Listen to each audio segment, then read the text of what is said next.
你是何人？要逐我去路。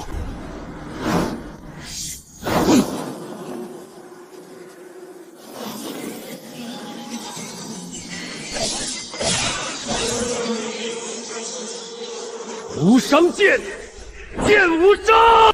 剑不错，但你不该来北阳。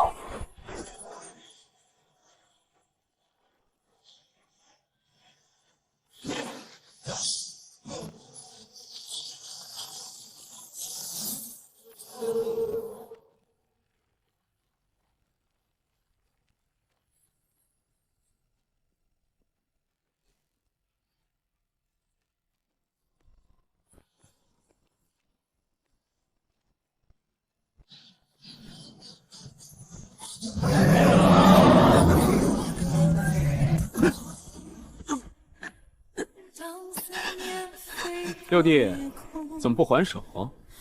当年你不是皇室百年一遇的武道天才吗？如今连顾一拳都接不住了。什么天才？不过是红衣暗余孽，母族满门获罪，他能活着已是父皇开恩。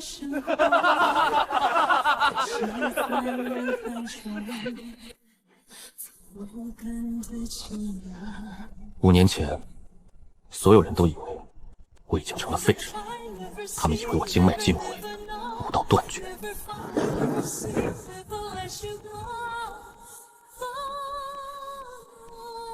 母妃、外母他们不会谋逆，孩儿去求父皇，孩儿去查清楚。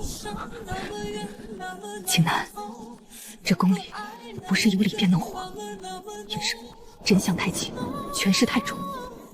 吃下它。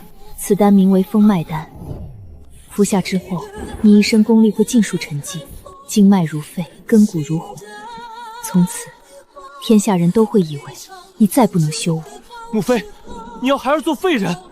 不是做废人，是活下去。景南，你记住，龙困浅潭不是败，潜龙在渊只待风雷。今日你若锋芒太盛，必死在这宫墙之内。只有让他们觉得你无用，你才有机会走到最后。那母妃呢？往后的路你要一个人走。青南，别哭，帝王之家，眼泪救不了人。把今日的痛、今日的辱全都记住，等有朝一日潜龙出渊，再让这天下好好听你说话。活下去，替母妃，也替你外祖一家活下去。红衣案之后，六殿下算是完了。母族没了，母妃也没了，自己还废了。这样的皇子，活着也只是碍眼。帝旨：六皇子苏青南母族涉红衣旧案，朝野议论难平，念其年少体弱，不宜久居京师。即日起封北凉王，前往北凉就藩，无诏不得返京。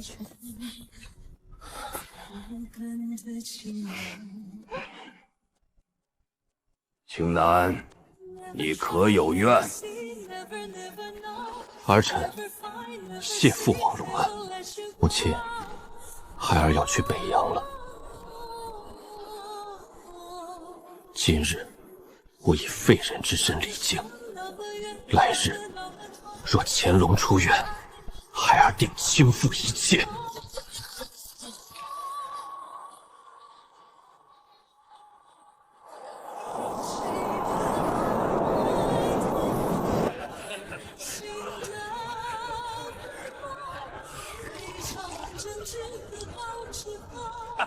所以说，龙生九子，还各有所好呢。堂堂大前六皇子，陛下嫡亲的血脉，混到被一脚踹到这鸟不拉屎的北凉，封了个听着威风，实则屁用无有的北凉王，这跟流放有啥区别？兄台只知其一，不知其二。听闻这位六皇子现在该叫北凉王了。年幼时也曾聪慧，颇得陛下欢心。可惜呀，外祖家牵扯进16年前那场红衣案，满门倾覆。他自己嘛，据说练功急于求成，走了岔子，伤了根基，从此武道无望。一个母族有罪，自身又成废人的皇子，留在京城岂不是碍眼？打发到这北凉苦寒之地，眼不见为净罢了。可不是嘛！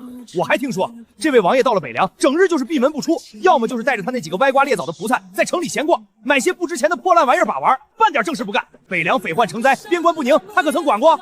我看啊，陛下让他来北凉，就是让他自生自灭的。可怜他那指腹为婚的未婚妻喽，听说还是中州什么大门派的仙子般人物，这婚约怕是悬喽。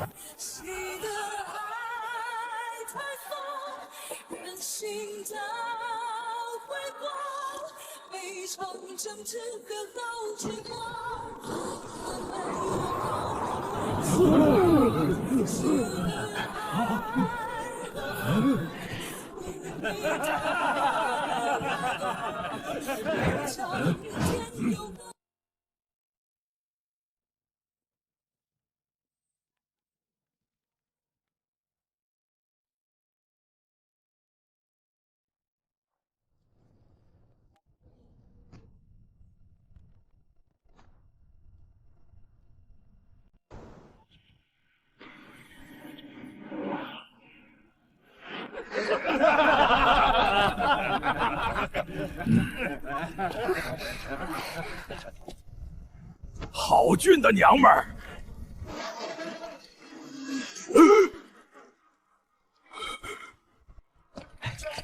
贵客光临，快请进，快请进。这天杀的鬼天气，楼上还有雅间，清静。不必。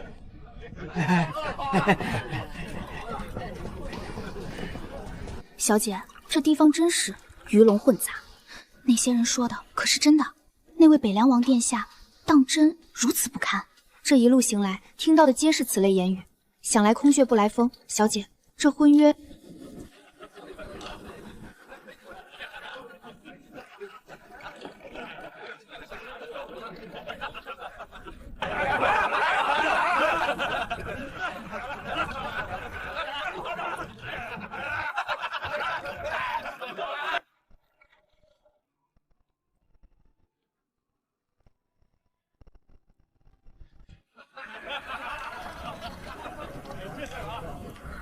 这人的气度与喧闹的客栈、外面的风雪，与一切都格格不入。他像是一个误入此间的旁观者。北凉王算个球，不过是个失势的废物皇子。真正让老子心惊的是另一件事：凉州无伤剑，剑无伤，诸位可都听过？剑圣之名，谁人不知？那位10年前便已踏入不败天境，一柄秋水剑败尽天下高手，实实在在的剑道魁首。哼！什么狗屁剑圣！今日白天，有人在凉州与北凉交界的老鹰圈发现了他的尸体。什么？不可能！剑圣死了！千真万确，而且死状极惨。他那柄名震天下的无伤剑，被人一剑生生斩碎，剑柄不翼而飞。谁？到底是谁？谁能杀得了剑圣？莫非是陆地神仙出手了？现场残留的剑气，据说纯粹凌厉，霸道至极。却并非已知任何一位陆地神仙的路数。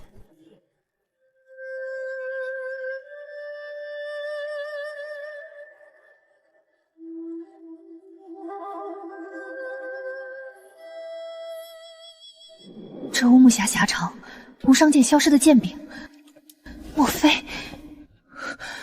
不可能！我在想什么？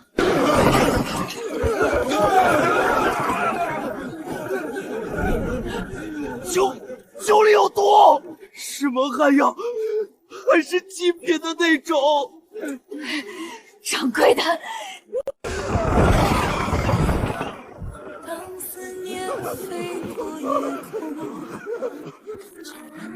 静停留，你的心一场梦。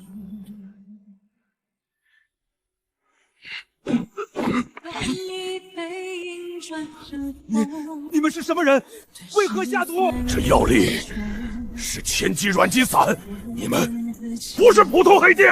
有点见识，可惜晚了。诸位相逢即是缘，可惜这缘分今日得断了。自我介绍一下，北秦镇武司胡图鲁九品大宗师。北秦？他们是北秦的细作。中国武道争霸在即，杀了你们这些南前的江湖人行商，尤其是还有青云宗的高足，想必能给大钱添点堵，灭几分威风吧。也算我等为陛下、为北秦略尽绵薄之力。混账！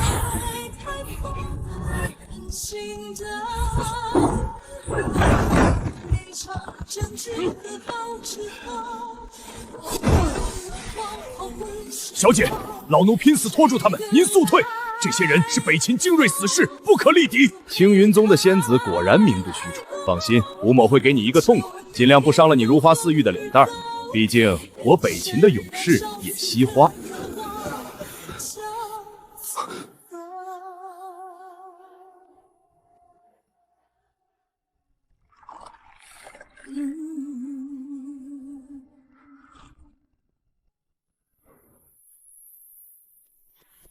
你倒是镇定，喝了加料的酒还能坐着？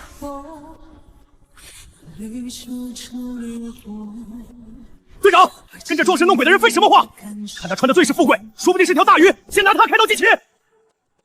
那么远，那么痛，那么爱，那么恨，那么闹，怎么动不了？安静。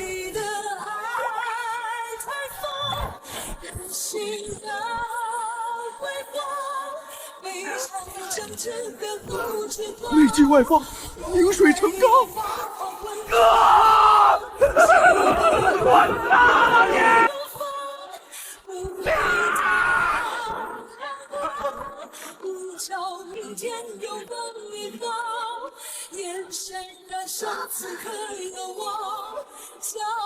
阁下究竟是谁？我镇武司副司属马上就到，那可是入道玄境的人物。阁下若是能留下这个匣子，我可做主放你骑去，如何？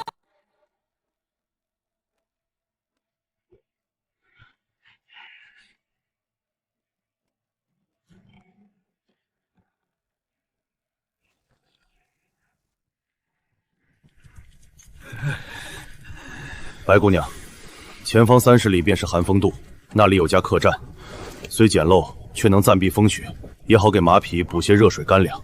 您看是否稍作修整？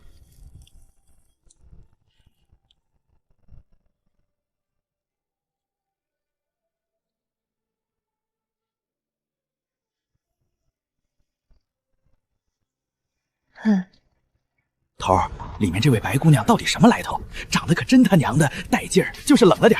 这一路南下，兄弟们冻成冰坨子，她倒好，在里面暖暖和和。闭嘴！是不该问的别问。管好你直接派下来的，此次潜入大前，一切行动都听他调度，包括我。连秦副司您这等大高手都要听这位白姑娘号令？这白姑娘没半点内力，分明是个普通人。哼，乳臭未干，加快些，赶到客栈。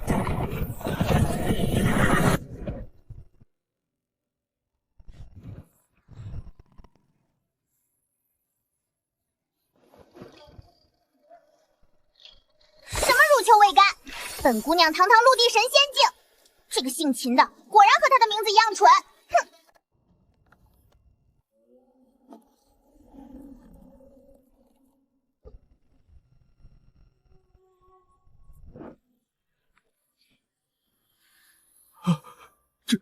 这是剑无伤，是剑圣的无伤剑。剑圣的本命神兵被人一剑斩断了。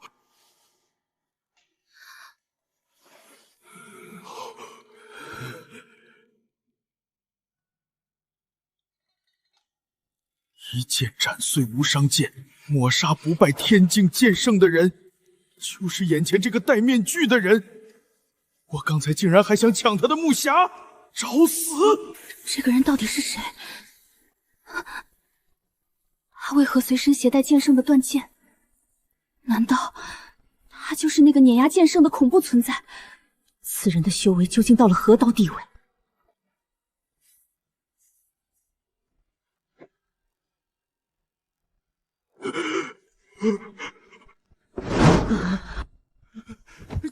前辈，晚辈有眼不识泰山，冒犯前辈虎威，晚辈这就滚，立刻滚，绝不敢再污了前辈的眼。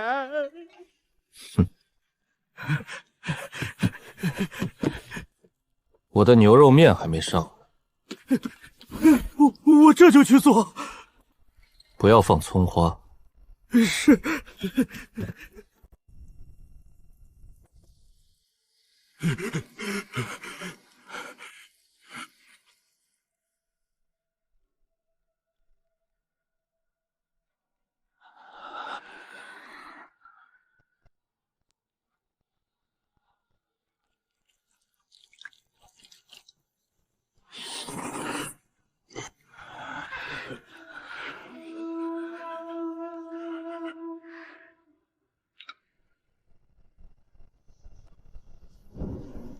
饱了。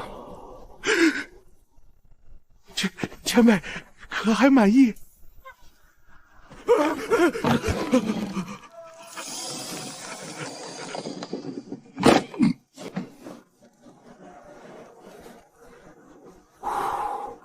太好了，这煞星终于要走了。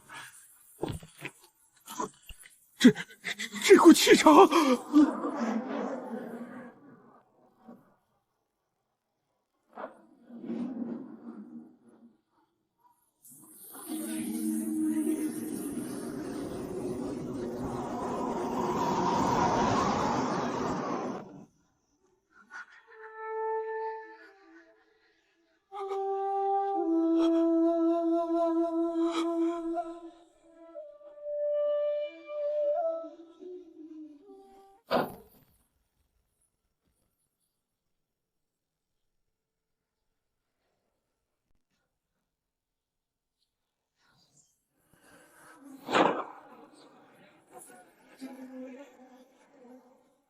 站住！这些人是你杀的？好胆，杀我镇武司的人，今日你必须给本座一个交代。头儿，跟他废什么话？宰了他！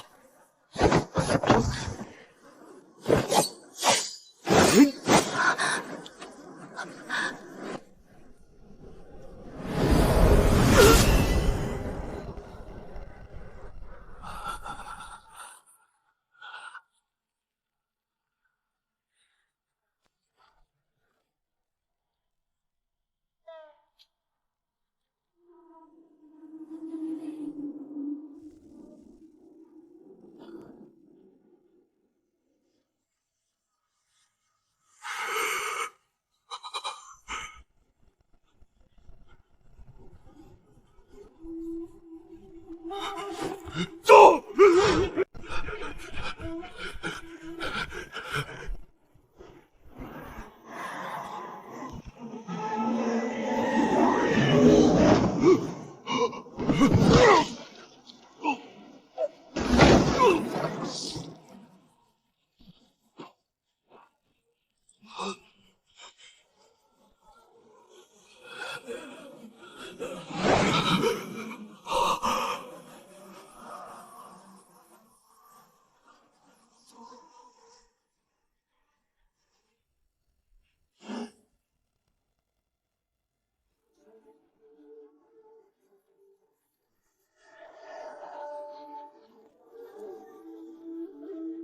且慢。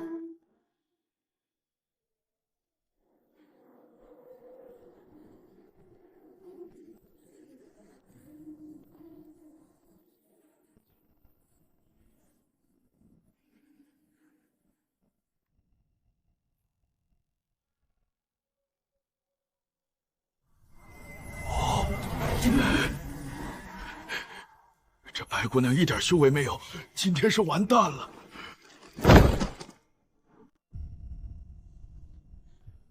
当思念飞过夜空，缠绕指尖停留，美得像一场梦。你要救他。背影转身后，对视在人海中。放过他，或者我杀了你。杀我？ Never try, never see, never, never know, never find, never see, never let you go.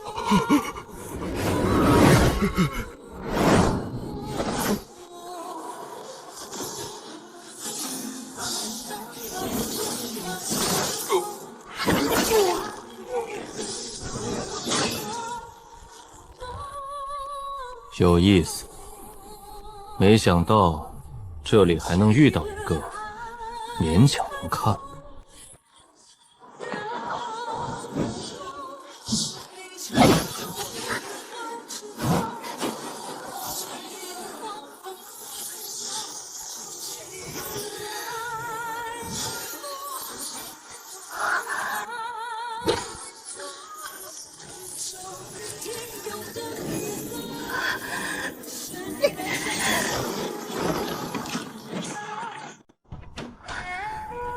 一剑御凡，一搏破晓，这已是近乎于神仙的境界了。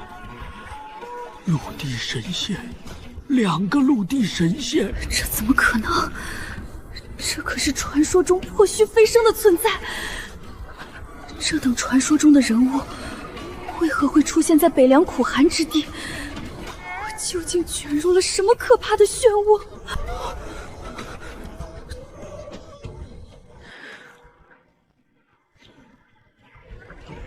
眼前的2人竟是陆地神仙！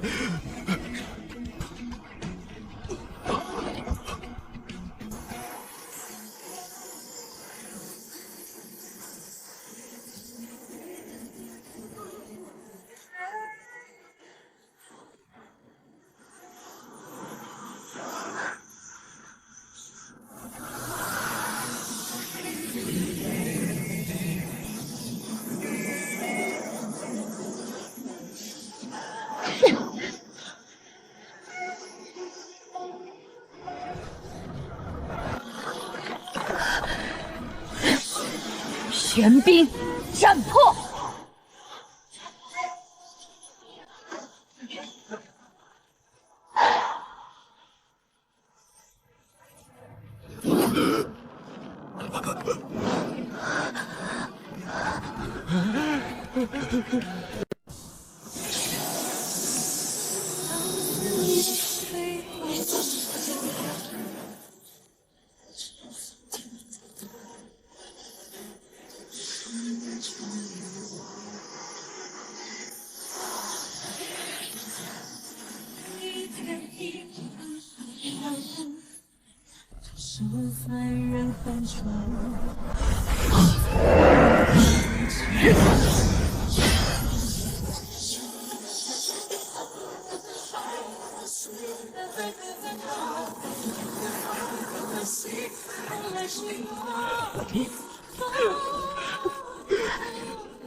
可惜，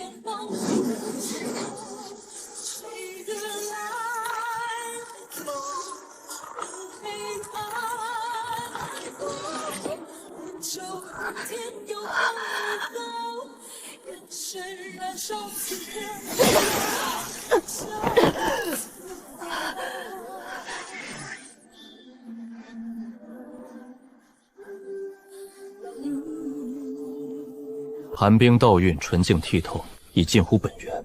气血之中隐有异香，生机澎湃，远超常人。重伤之后，这异香更浓。难怪年纪轻轻便能踏足此境，原来是传说中的迷妖。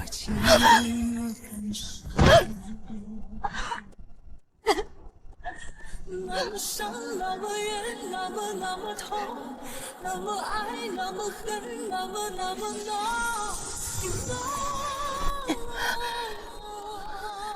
完了，翻车啦！此人怎么一点不怜香惜玉？他怎么知道我是迷妖？难道要被带走当血库了吗？我还没给族人报仇呢。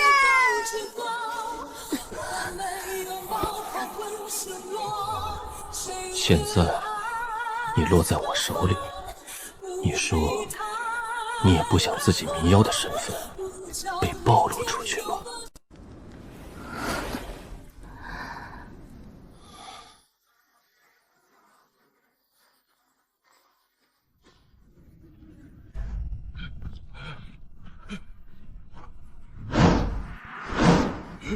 你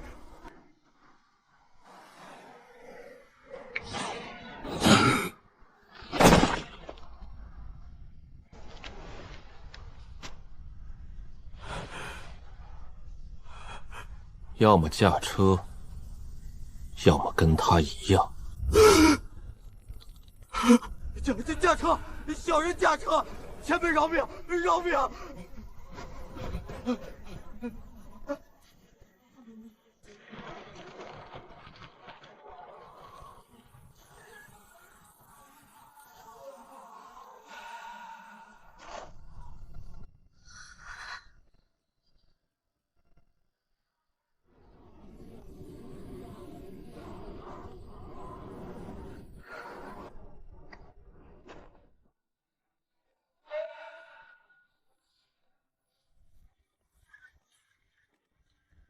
走。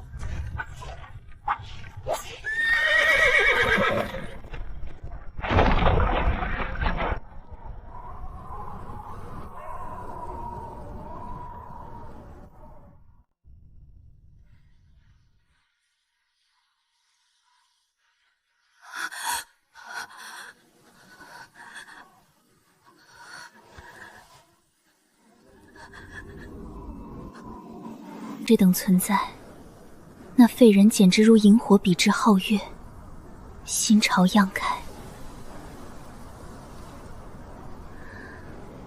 什么时候才能再见他一面？小姐，此地不宜久留，我们还需尽快前往北凉城。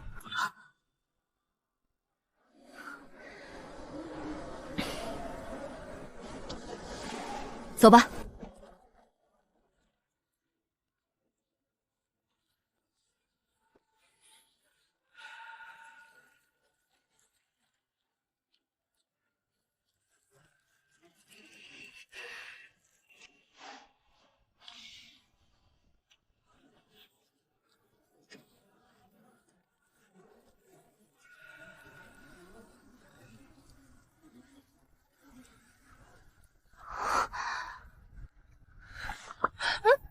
长这么帅，天天戴个面具，那么爱装。迷妖，真是久违的名字了。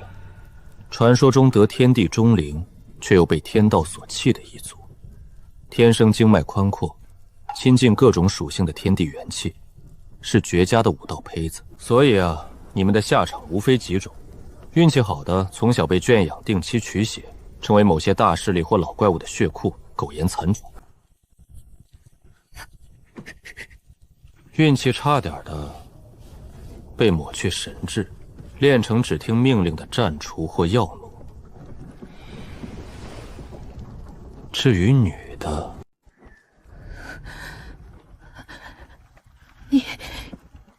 你到底是谁？为何知道这些？我知道的远比你想象的要多。比如，你们这一族并非天生地养，而是上古某个触碰了禁忌的宗门，以秘法融合异兽与人类血脉弄出来的失败品。再比如，你们血脉中的异香并非无法掩盖，需要一种生长在极阴寒潭深处的明犀草，配合特殊功法才能彻底消去。看你的样子，显然是没用过，或者没机会用。真爱装，还闭着眼说话，所以他怎么什么都知道啊？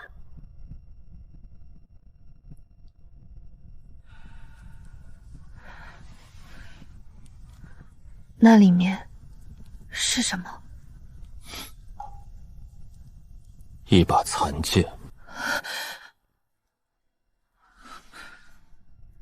凉州剑无伤的佩剑。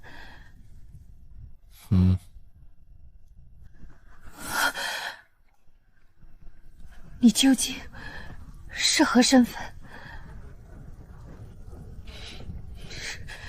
你真想知道？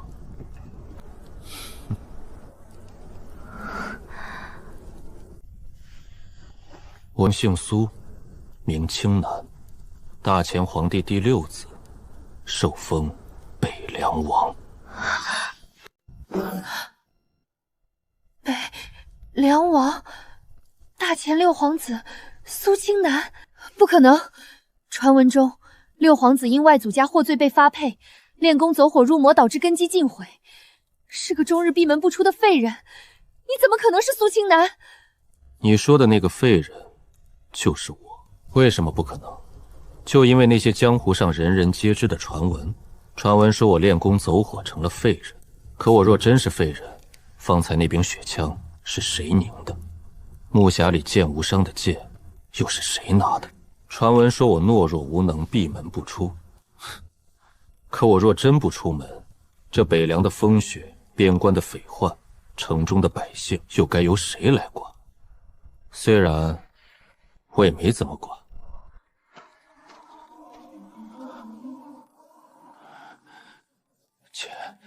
前辈，到城门口了，但城门关了。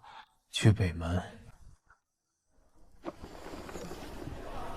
这是北凉，天下人口中的苦寒流放之地，竟是一座不夜城。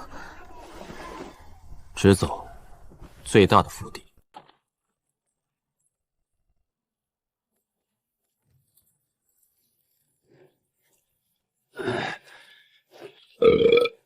谁呀？这大半夜的，原来是殿下。他看起来腐朽不堪，可我能感觉到，他体内藏着足以斩断光阴的绝世锋芒。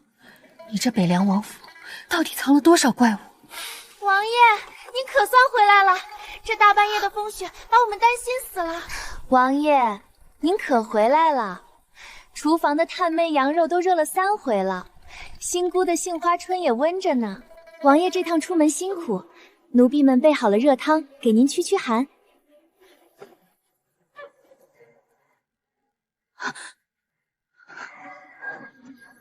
虎口生茧，万稳如山。大前六皇子的贴身丫鬟，竟是隐藏的高手。这位姑娘说笑了，在王府，奴婢们只是伺候王爷端茶倒水的粗人罢了。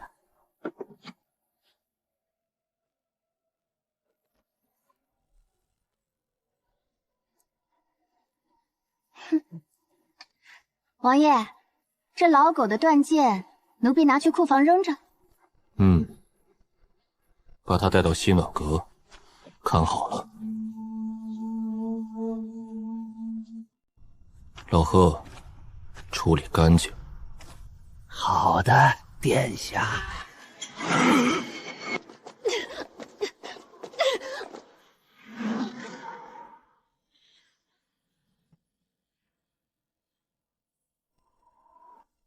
挑锤不兴波，扫地何吐纳。苏青南，你这北凉王府，连个扫地的杂役都是9品大宗师。北地鲜寒，下人们总得练点防身之故，免得被他风雪吹跑了。姑娘，喝口热茶暖暖身子。王爷吩咐了，这西暖阁最是清静，您好生歇着。房顶一个，窗外一个，门外一个，3道绝顶高手的契机锁死这座暖阁。你们王爷真是看得起我。姑娘真是冰雪聪明，那您歇着，我先告退。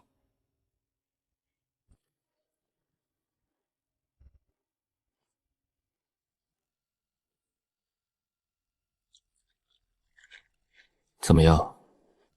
我这王府还住得惯吗？满府的怪物，深不可测的北凉王，你到底想做什么？没那么复杂，他们不过是一些无处可去或者不愿再去别处的人，恰好聚在了北凉，又恰好愿意听我几句话而已。别兜圈子了，你抓我来究竟是为了什么？杀了我取血？你的血对我没用。那你……我比较好奇的是，你一个冥妖，而且是如此年轻就踏入陆地神仙境的冥妖，不在你们族中圣地躲着，怎么会跑去大前，还让北秦镇武司的副司给你当护手？不想说，还是不敢说？没关系，我有的是时间。不过，在你说之前，我们可以先做点别的。王爷，酒菜备好了。先吃饭。你穴道被封，气血不畅，久了伤身。我这府里的厨子手艺还行，凑合吃点。这王府的厨子手艺这么好，这包子看着好香啊！宁做撑死鬼，不做饿死鬼。开吃！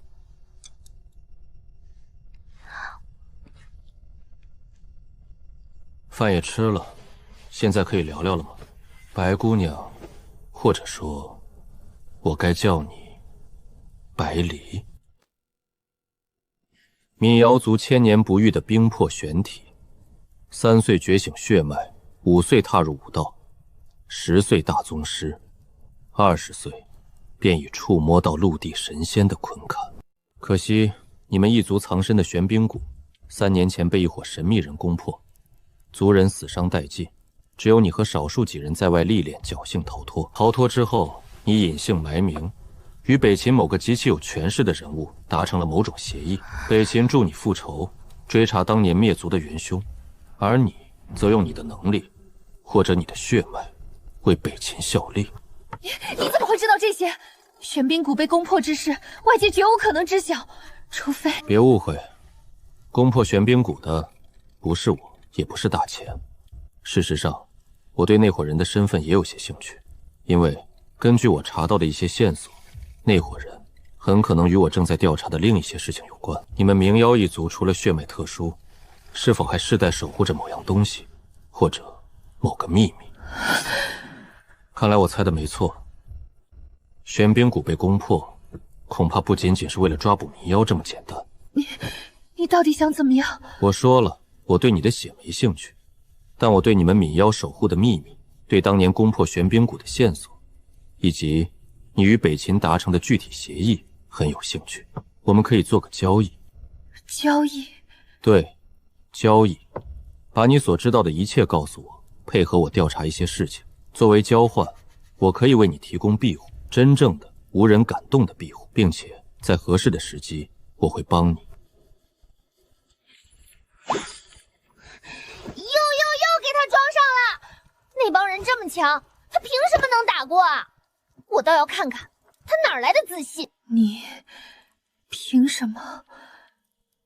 对方很强大，超乎你想象的强大。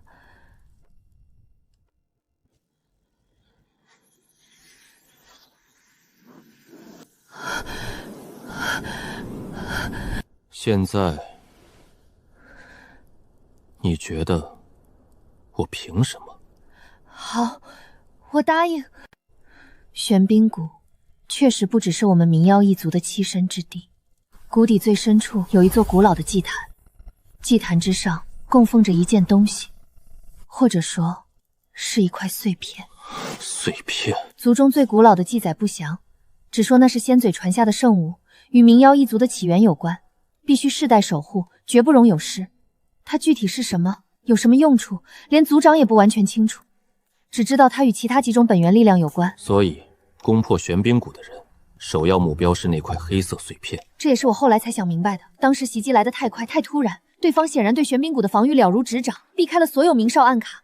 他们人数不多，但每一个都强得可怕。等我接到消息赶回去时，看到的只有满地族人的尸体。后来呢？你怎么确定与北秦有关？又为何选择与北秦合作？我逃离后隐姓埋名，暗中追查。我发现玄冰谷被攻破前后，北秦边境几个镇的驻军有过异常调动，且镇武司的一些精锐高手曾短暂消失。更重要的是，我族中有一门秘术，可以在一定范围内感知到那块碎片的气息。3年来，我辗转各地，唯有2次在靠近北秦都城上京方向时，血脉有过极其微弱的制动。虽然无法精确定位，但碎片很可能就在北秦，甚至就在上京。所以，你主动找上了北秦王室？不完全是，是北秦的人先找到了我，准确说，是北秦那位长公主莹月。莹月，那位据说体弱多病，常年深居简出，却在北王朝产拥有莫大影响力的长公主。正是她。她不知如何得知了我的真实身份和遭遇，派人秘密接触我。她承认，当年袭击玄冰谷之事，北秦皇族内部有人参与，但并非皇帝和他本人的意思。那黑色碎片如今就在上京，被那股势力秘密掌控着。他愿意帮你，代价呢？他承诺会帮我夺回碎片，并查出当年参与袭击的具体人员，交给我处置。但作为交换，我需要为他效力10年。这次你南下是什么任务？你确定会庇护我，帮我复仇？你已经有答案了，不是吗？处理掉2个人。大前皇帝苏萧和他身边的大太监韦多佛。你猜到了？你告诉我的这些很有价值。这些线索和我正在调查的一些事情似乎能连起来了。你到底在调查什么？又为何会对米妖和那块碎片如此了解？以后你会知道的。禽兽死在这里，你落入我手，无论真相如何，在北秦那边看来，你都已是背叛。莹月或许会保你，但那股夺取碎片的势力绝不会放过你。所以，你给我的庇护依然有效。从你答应交易的那一刻起，你就是我北凉王府的客人。只要在这北凉地界，除非我点头，否则没人能动你分毫。那块碎片还有袭击玄冰谷的势力，很可能与我追查的禁忌有关。合作对我们双方都有利。以茶代酒，庆祝我们达成共识，也预祝合作愉快。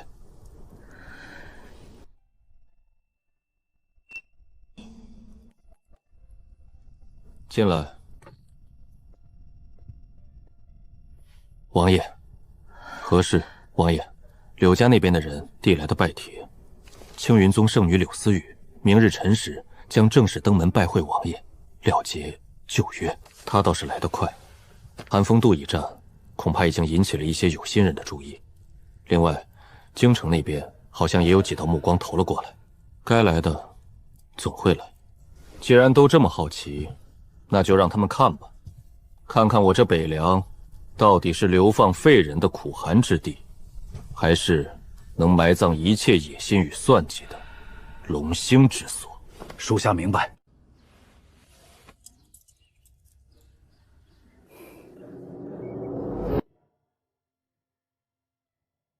小姐，时辰差不多了，走吧。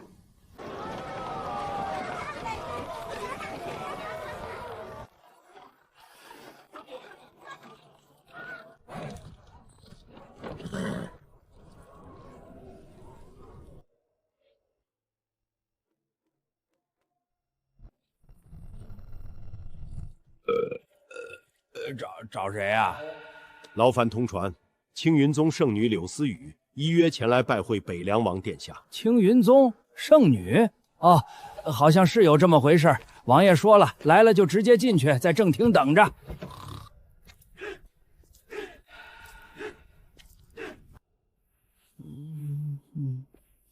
老人家，圣女已至，可否通报王爷一声？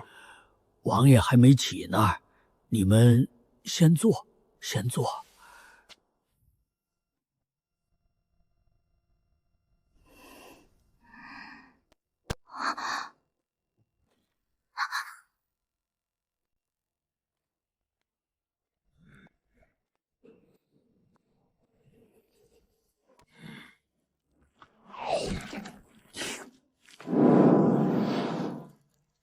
这不是厨子，这是功力深厚的铁匠之手。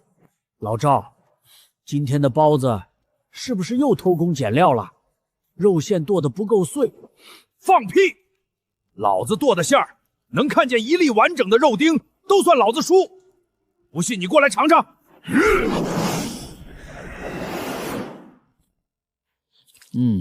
火候是到了，但这花椒还是放多了点儿，抢了肉香。这北凉王府处处透着诡异。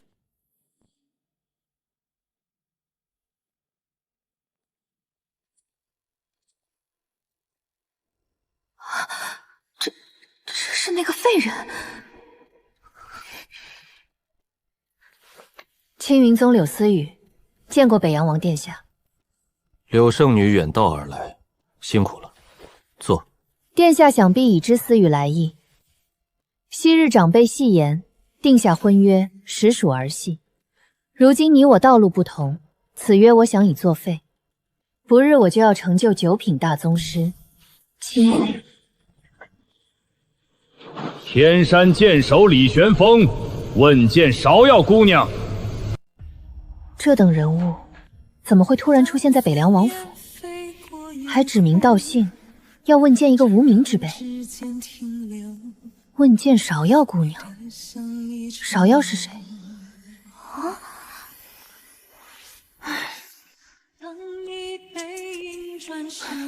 烦死了！侍候殿下吃饭的活又被抢。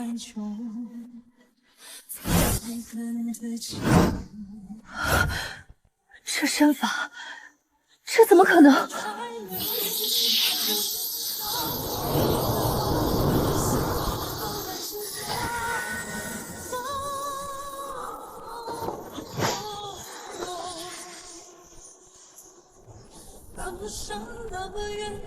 芍药姑娘，李某苦修20载，寒疾剑意终有所悟。听闻姑娘曾于北境冰原一剑破去家师留下的寒玉剑碑，特来请教。李剑手，那都是多少年前的老黄历了。我当时就是路过，看那碑文刻得歪歪扭扭不好看，随手抹平了一下而已。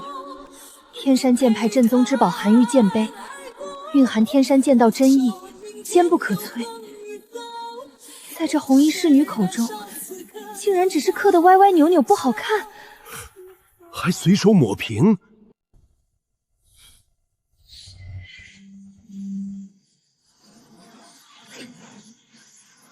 既如此，便请姑娘再借李某此剑。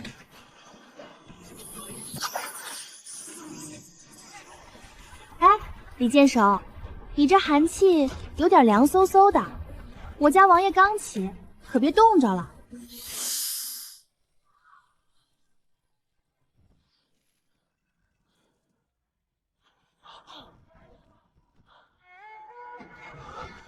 怎么会如此？力达金刚地境。好，李某今日便以手中之剑亮一亮金刚地境的深浅。天山九剑，寒星坠。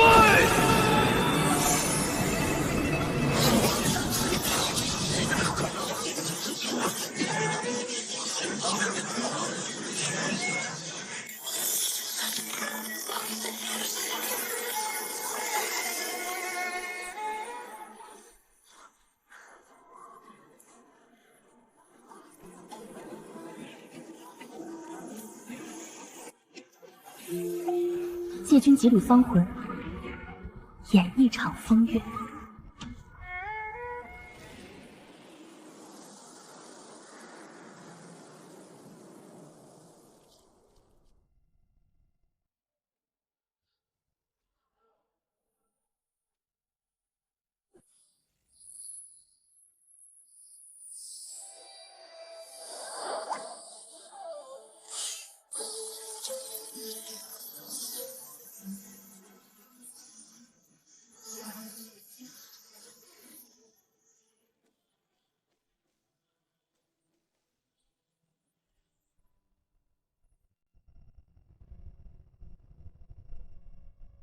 吴老鬼，你这徒弟剑意倒是越发纯粹了。这寒星坠使得有模有样，可惜火候还差了点。那女娃娃用的是异剑，不对，更像是佛门的心印化物，好生古怪。年纪轻轻，竟有如此境界，何止是境界？你看那府里其他人的反应，你那宝贝徒弟打生打死，人家该吃饭吃饭，压根没当回事儿。这说明什么？说明这种场面在人家北凉王府怕是司空见惯。哼，我那徒儿尚未尽全力，胜负犹未可知。哦，那我们打个赌如何？我赌你那徒弟撑不过一炷香，输了的人把那坛百年醉仙酿拿出来，如何？你倒是打得好算盘，那坛酒我存了30年，赌就赌，我赌玄风至少能与那女娃战成平手。哈哈，一言为定。看吧，你那徒弟要出绝招了。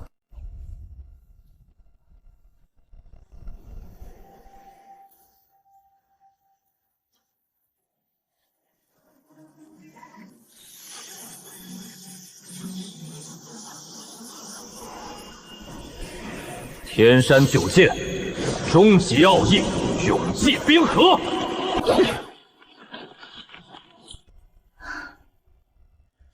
终究是繁花，承载不住太多意。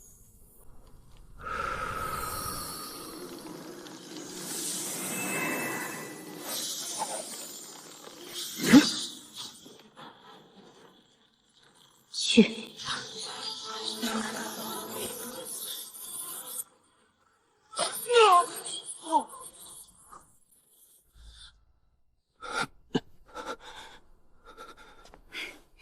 北凉王府规矩，上门问见者，拜，则需在王府待上1年，以劳役抵偿冒犯之过。还有这庭院维修费、花草损失费、惊扰王爷用膳的精神损失费，零零总总，呈会1万两白银。李监守，是现银还是银票？你们这是抢劫！抢劫？抢劫哪有这个来钱快？哈哈哈哈哈！吴老鬼，看见没？一炷香都不到，你那坛百年醉仙酿是我的了，快拿来！好一个北凉王府，好一个金刚地境，欺人太甚！老夫倒要看看你这王府的门槛儿到底有多高！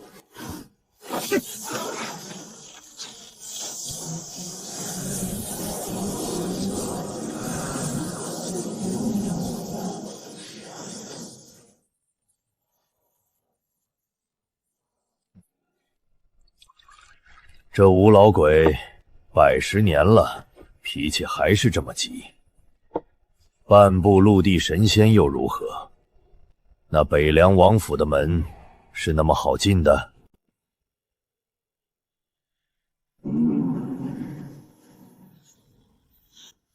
这等漠然姿态，简直狂妄！老夫倒要看看你有何倚仗！谁呀？大早上的，还让不让人睡觉了？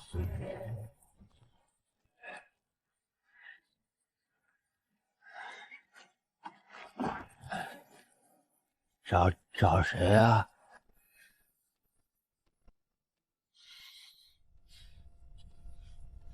天山伍佰，特来拜访北凉王，了解门下弟子之事，速去通传。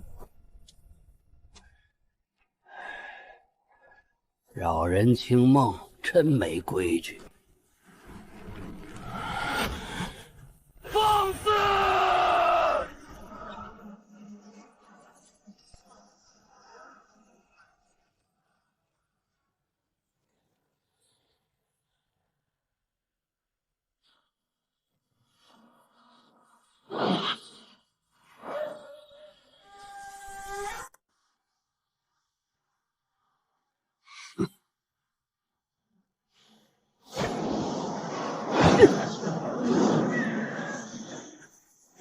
装神弄鬼！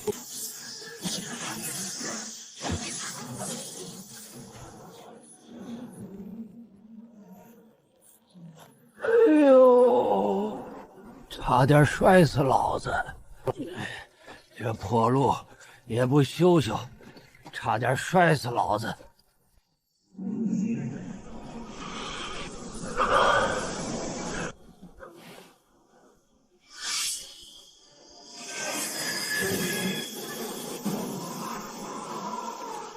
诛心剑，断红尘。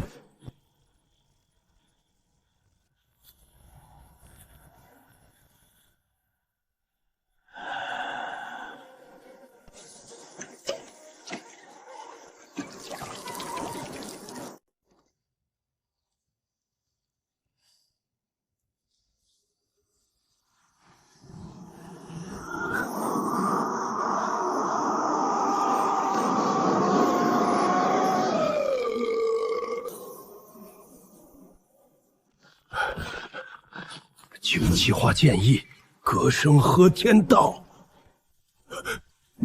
你你是酒神贺知良，那个20年前一醉入陆地神仙，然后消失无踪的酒神贺知良。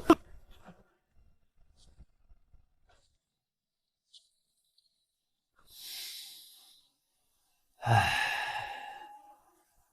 什么酒神不酒神的，老头子我就是个看大门的。不过老头子，我劝你，趁王爷现在心情好像还不错，赶紧带着你那宝贝徒弟，该赔钱赔钱，该干活干活，别在这杵着碍眼。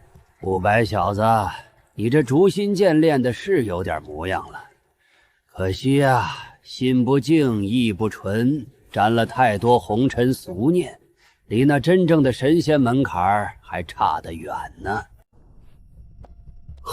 贺前辈，晚辈不知前辈在此隐居，冒犯之处，还请海涵。只是晚辈那不成器的徒儿，你那徒弟技不如人，按规矩办事儿，有什么好说的？1年劳役1万两银子，少一个子儿都不行。前辈可否通融一二？赔偿之事好说，只是这劳役，规矩就是规矩，雷梁王府的规矩，王爷定的，想改问王爷去。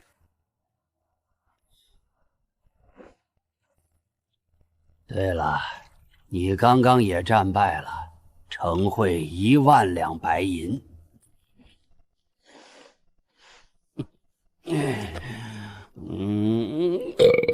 这就对了嘛，识时务者为俊杰。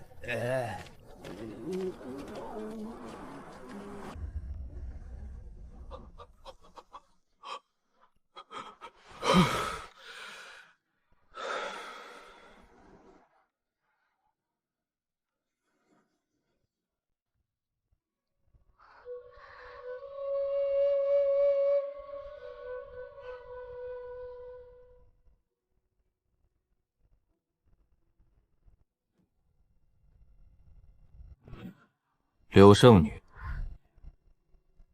婚约之事，你既心意已决，本王亦不强求。玉佩，你收回；文书，留下。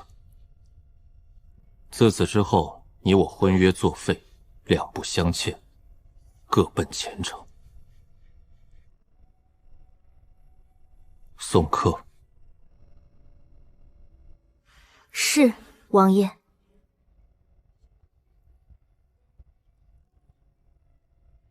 柳生女，请。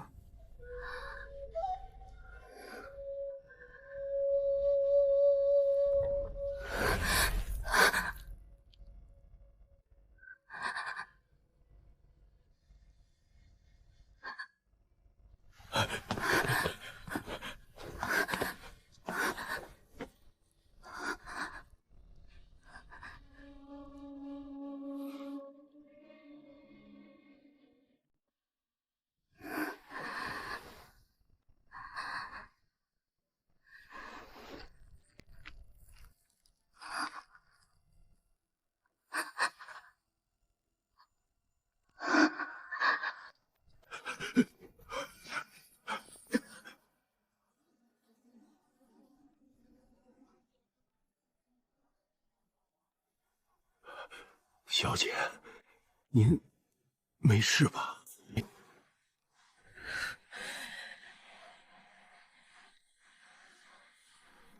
我没错，退婚是对的，必须退。他终究只是个被皇帝厌弃、流放北凉的皇子，被困在这宫寒之地。再多的奇人异事追随，也不过是偏安一隅，图个自保罢了。他的世界只有这方寸北凉，而我柳思雨的世界是广阔的江湖，是至高的大道，是青云宗，是未来的陆地神仙。我离开他，断绝这门亲事，是斩断枷锁，是解脱，我将走得更高、更远，看到更广阔的天地。他北洋王府再诡异、再深不可测，与我何干？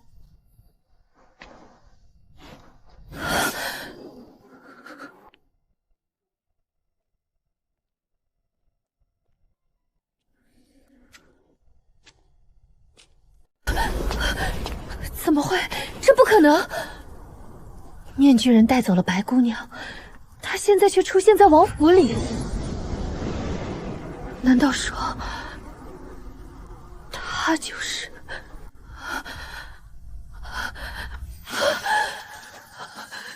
这两个身份，苏青兰和面具人，会不会根本就是同一个人？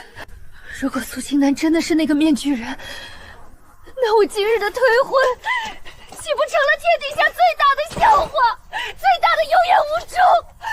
不会的，一定是巧合，绝对不可能。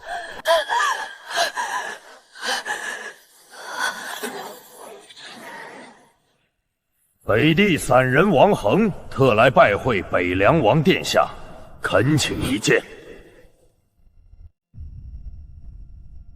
北地散人王恒久慕王爷风采，特来拜会，冒昧叨扰，还请王爷恕罪。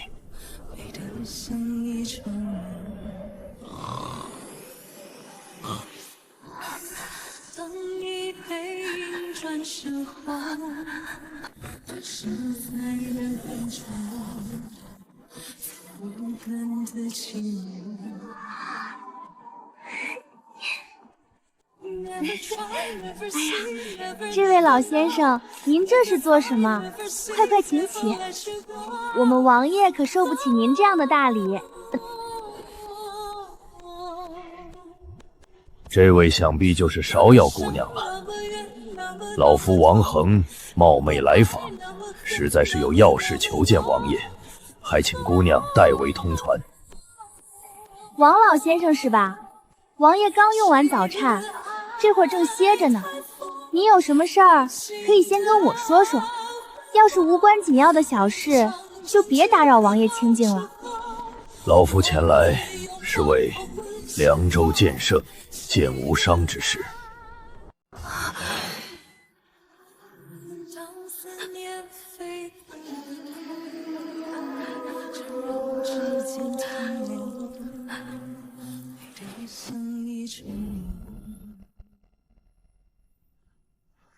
哦，剑圣啊，听说他让人砍了，这跟我们王爷有什么关系？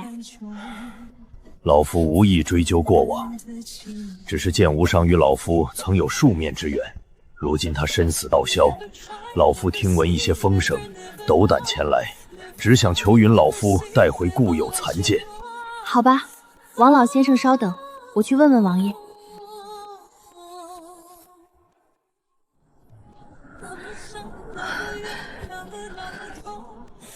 如果真的从北凉王府拿出了剑圣残剑，那么面具人一定就是苏青南。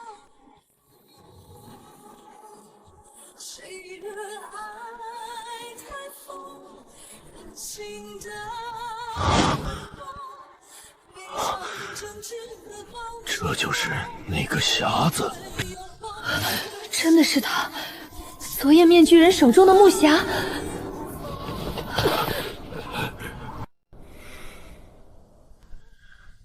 多谢王爷成全。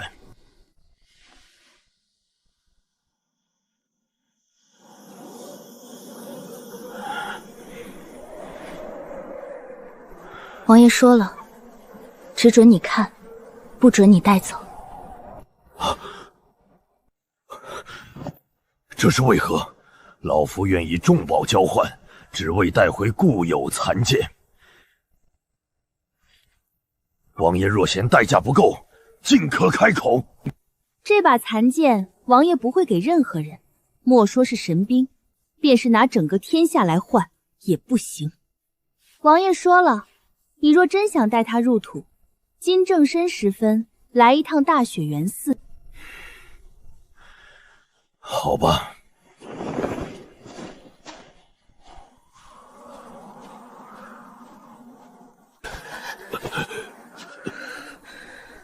王恒讨要残剑，北凉王府拿出匣子，昨夜提着匣子冰封10里的面具人，就是被天下嘲笑的北凉王苏清南本人。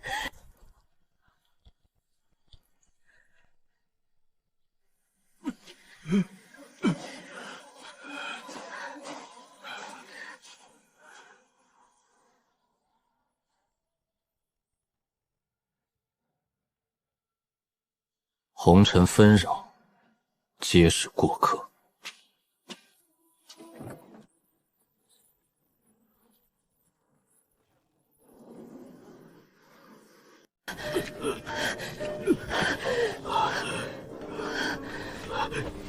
小姐，我们先找地方疗伤。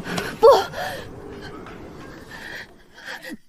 等等，我要看看。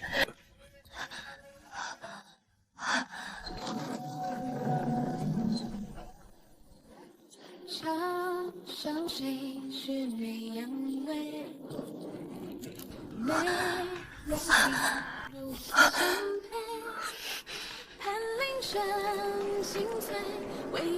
他要带着剑圣的遗物去哪儿？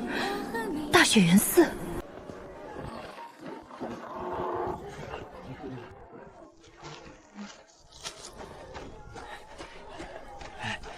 王爷，刚出炉的，您尝尝，驱寒。王爷，这是我阿爷炼的血壶，送与王爷御寒。王爷今儿个这身儿可真俊，回头我让裁缝按这个料子再给您送几匹新的去。王爷，王爷您慢走，路滑。多谢。拿着。传闻竟然是假的。小姐，这北凉似乎与我们听说的不太一样。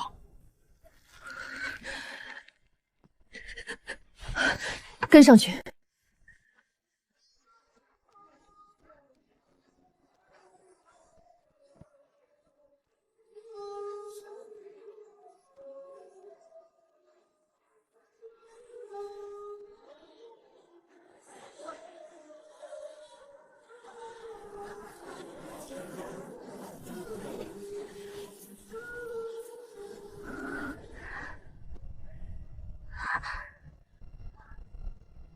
王爷，老夫依约前来，您既允老夫来此，为何又将剑圣遗物置于这无名灵牌之前？这般轻慢故友随身欠剑，岂是君子所为？赵氏一门又是何人，值得王爷用剑圣残剑祭祀？赵铁山，北凉军前锋营第7队队正，身被创伤27处，5年前因旧伤复发卸甲归田，居于凉州边境靠山村，膝下有一子，子留有一女，名唤丫丫，年方9岁。是赵铁山在这世上最后的血脉。7日之前，剑无伤为淬炼其隐身剑，需纯阴气血为引。他听闻靠山村有一女童，生辰八字特殊，气血纯净，于是他亲赴靠山村。那9岁的孙女丫丫，剑无伤以其气血祭剑。赵铁山持柴刀拼命，被剑无伤剑气震碎全身经脉，其妻扑救，被一剑重伤，不治身亡。赵家隔壁猎户闻声来看，被灭口。村正带人赶来。被剑无伤以目睹秘法，当诛为由，尽数斩杀。靠山村，赵氏17户，83口，除当时在外走亲的3人，无一活口。剑无伤取血之后，飘然离去。据说引剑殿城，剑芒更胜3分。王老先生，你现在还觉得剑无伤这笔残剑该入土为安吗？你还觉得本王用他的断剑祭奠赵氏一门83位冤魂是辱他吗？你还觉得你以神兵消息为交换，替他求取全尸是义气吗？我不知道剑无伤他竟做出如此天理不容之事。赵老伯、丫丫靠山村的乡亲们，害你们性命的凶手，我已斩其首级。在此，今日以仇寇之剑祭尔等冤魂，愿你们泉下安息。北凉之地，只要我苏清南在一日，此等惨事绝不容再发生。北凉王高义，惭愧，剑王罪有应得，死不足惜。此剑祭祀冤魂，正当其用。老夫愿为赵氏一门上一炷香。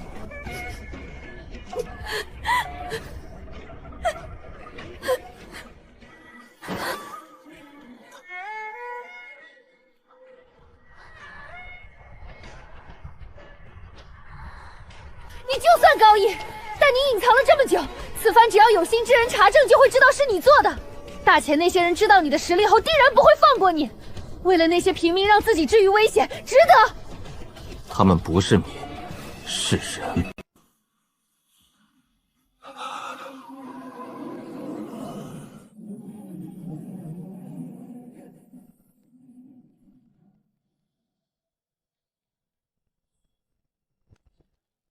王爷，柳姑娘所言虽失之偏激，却也不无道理。您藏拙隐忍至今，必有深意。此番为赵氏一门出手，固然义薄云天，可一旦暴露，后患无穷啊！大前朝堂之上，那些人的心思，老夫略知一二。他们绝不会坐视北凉有您这样的存在。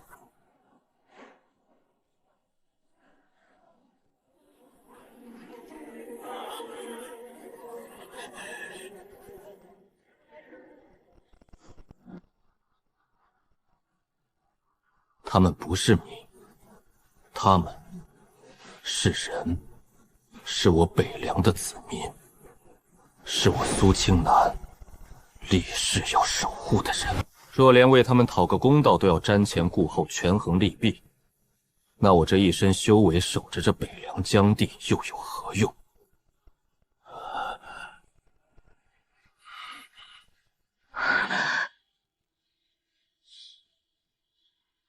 至于暴露，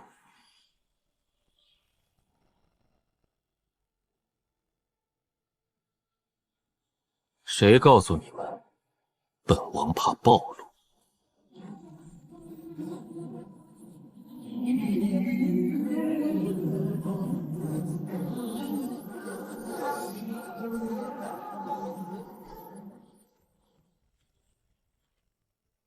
啊！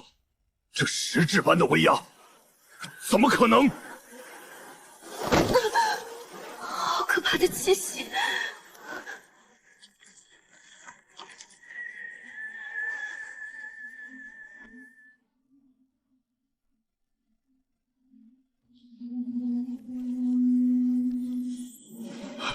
不灭天鹰，巅峰！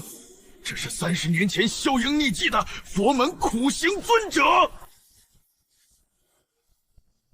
剑意通玄，这是孤河剑叶孤影。他不是16年前挑战剑神失败后心魔缠身，自囚于海外孤岛了吗？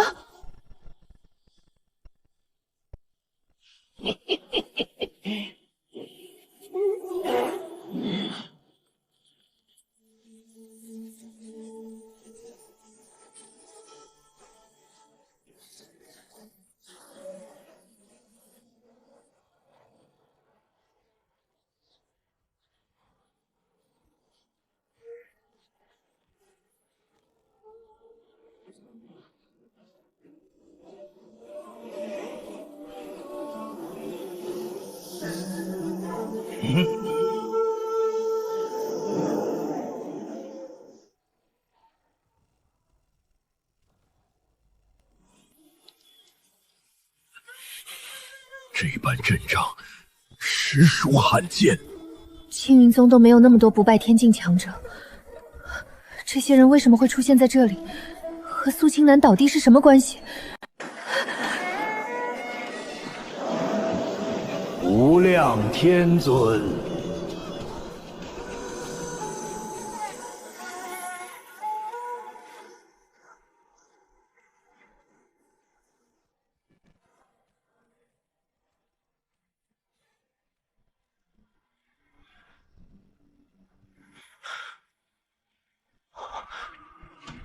竟是陆地神仙清玄道长。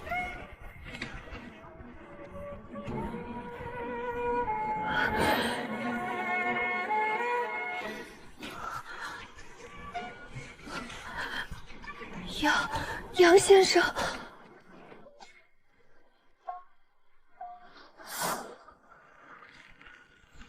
，10位不败天境，3位陆地神仙，再加上北凉王，这等神仙阵容，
北凉军前锋营第7队对付李老六。率残存弟兄23人前来祭拜对阵，祭拜靠山村的父老乡亲，敬礼。这军里没有整齐划一的动作，甚至有些滑稽和悲凉，但那股从骨子里透出来的铁血、悲壮与跨越生死的情谊，如同实质的冲击波，狠狠撞在每一个旁观者的心上。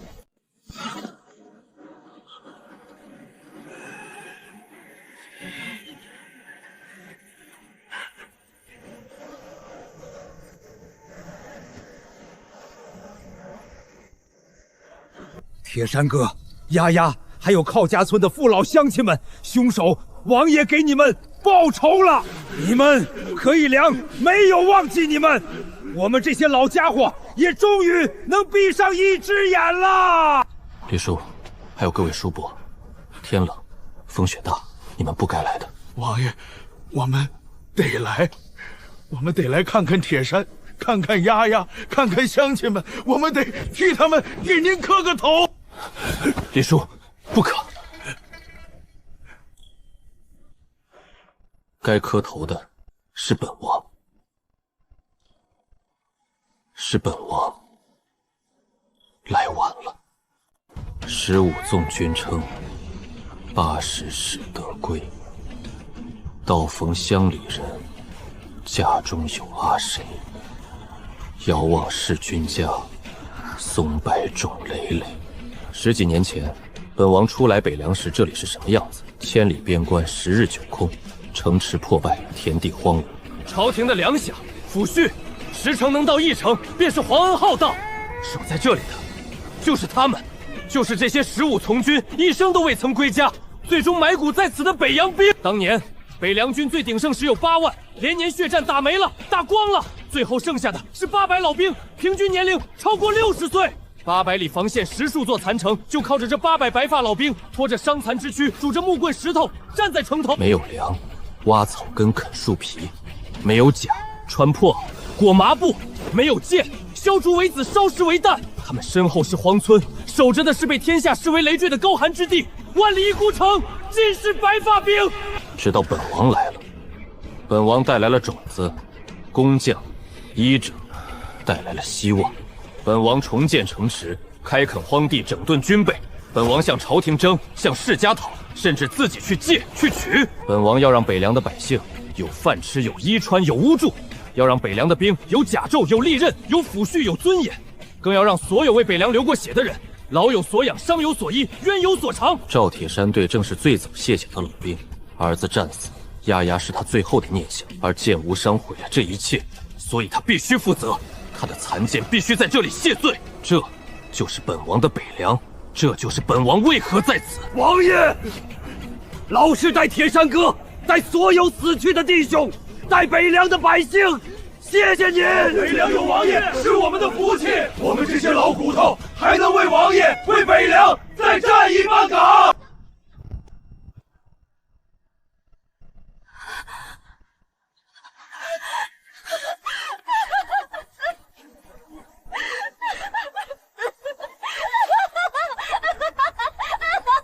这是烧魂刀，北凉最烈的酒。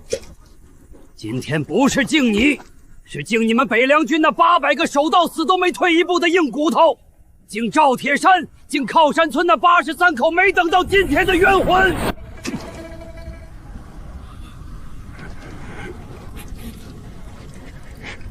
铁山哥，有位大人给咱们送好酒来了，最好的酒，你们闻到了吗？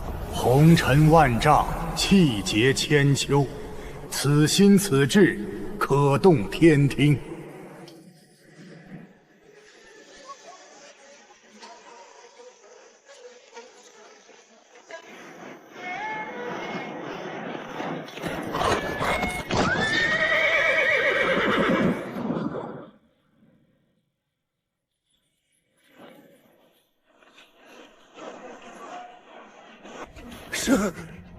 是北凉军旗。秦帅，是秦无敌秦大帅。王爷，末将秦无敌奉命集结北方新军10万，并悬甲铁骑8000，已于北方城外30里洛英原列阵完毕，请王爷示下。苏青南竟不声不响练出10万新军，还拥有8000悬甲铁骑。他掌握的庞大力量足以与朝廷分庭克礼。他到底想干什么？诸位，今日我们在此祭奠赵铁山对证，祭奠靠山村83位乡亲，祭奠所有为北洋流尽鲜血的英魂。酒敬过了，剑也在此了，但这还不够。筹扣伏诛只是了结旧怨，而我们北凉还有一笔更悠远、更沉重，关乎百万生命、关乎大前尊严的旧账未算。120年前，大前武皇帝北伐，势如破竹，收复北境14州，何等煌煌武功！然而，80年前，前庭腐败，武备宗室奸佞当道，朝廷不思抵抗，竟将北境整整14州之地拱手让与。14州啊，那是我们的土地，我们的城池，我们的同胞。80年来，14州的百姓在北边苟延残喘。80年来，我北凉将士年年要在这残缺防线上拼死抵挡，多少好儿郎埋骨，至死望着的都是被占据的故土。李老六在。你老家是哪里？回王爷，冀州马兰谷。80年前，我爷爷就是被蛮子赶出来的。我爹临死前还念叨着家里的老槐树。今日在此告慰英灵之后，本王宣布，北凉新军10万，悬甲铁骑8000，即日开拔，目标收复北境14境州。我北凉之兵，凡我大前热血男儿，当以此为目标，战到底，收复14州，光复旧土。驱逐蛮虏，血战到底。王爷威武，北凉之胜。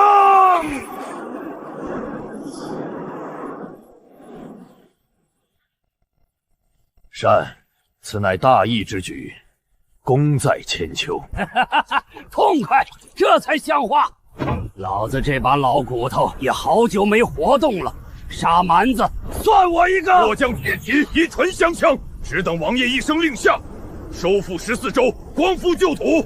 此战艰险无比，伤亡必重，北蛮兵强马壮，朝廷或许不会相助，甚至掣肘。现在何人要退？不退，死战不退。北凉军只有战死的鬼，没有后退的兵。愿随王爷马踏北境，血染征袍，愿不敌伪，共襄盛举。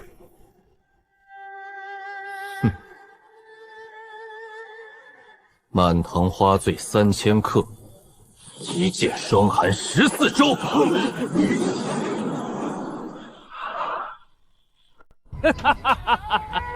好一个一剑霜寒14州！王爷这话合老头子的胃口，这趟北行算老头子一个。老子倒要看看，是北蛮的骨头硬，还是老头子的剑更利。秦将军，末将在。说你即刻返回洛英原大营整军战，3日后辰时正刻，大军开拔，兵发幽州。诺。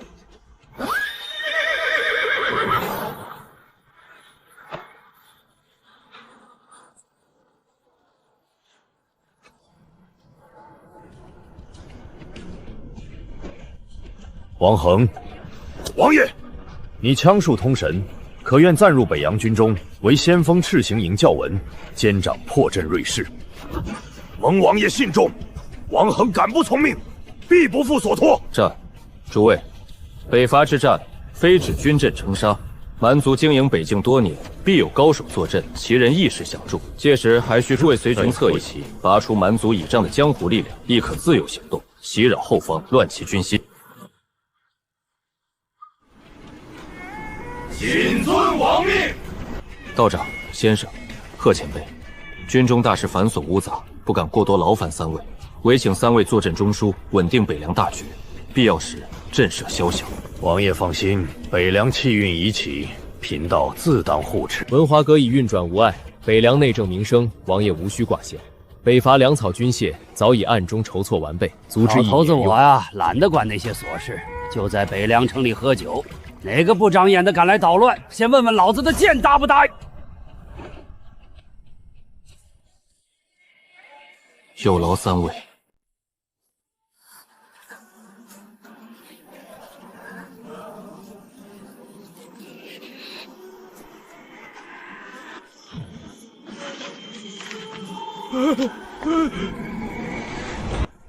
赵对正、丫丫、靠山村的乡亲们，还有所有在北境沦陷中死难的同胞，你们的血不会白流，你们的冤不会永沉。待本王携北凉儿郎踏破贺兰山阙，光复14州故土，此事天地共鉴，风雪为证。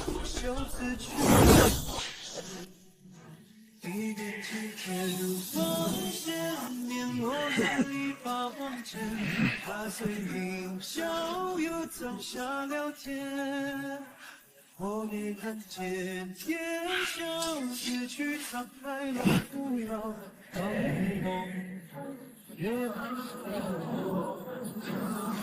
面前多少云烟恨天也会知晓多寂寥之间生与月颠倒我已经将朝飞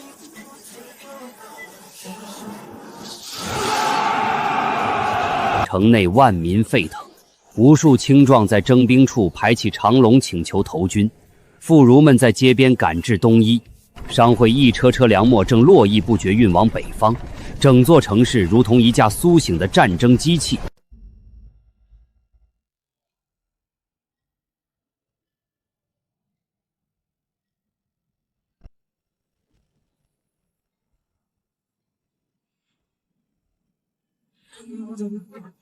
陛下，今年各地钱粮征收，户部已整理造册。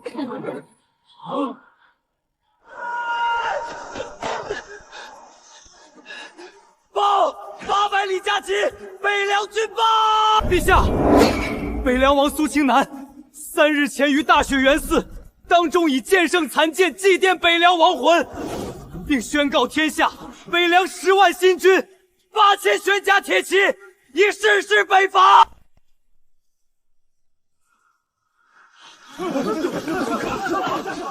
苏清南，那个废物王爷，北凉哪来的10万新军？未得朝廷诏令，私自兴兵，这是僭越，这是谋反！那个被朕放逐北凉的儿子，那个被天下嘲笑的废物皇子，竟在所有人眼皮底下藏出了一支10万大军，还要收复14州。是，陛下。北凉王私自兴兵，必须立刻下旨问罪。问罪！他若真夺回幽州，天下百姓只会称他为英雄。朝廷此时问罪，岂非寒了天下人心？够了！兵部、户部、枢密院即刻合议北凉之事，退朝。韦佛陀，查，给朕彻查北凉。这些年是谁给苏清南送强粮？是谁给他送军械？是谁替他招揽高手？朝中是否有人暗中资助他，让供奉阁动起来？朕亲自修书，请天机老人出山。老奴遵旨。传密旨给镇北侯宇文飞、西凉节度使马跳，北将军北伐期间不许擅自支援。若苏清南遇险，他们知道该怎么做。退下。苏清南，你打的是阳谋，可这大钱江山还轮不到你来收买人心。北凉密报已经证实，苏清南麾下不止10万兵，还有多位陆地神仙。我们都被他骗了！什么废物王爷，全是装的！苏清南占了大义，我们不能明着拦，让他去打，先2败俱伤。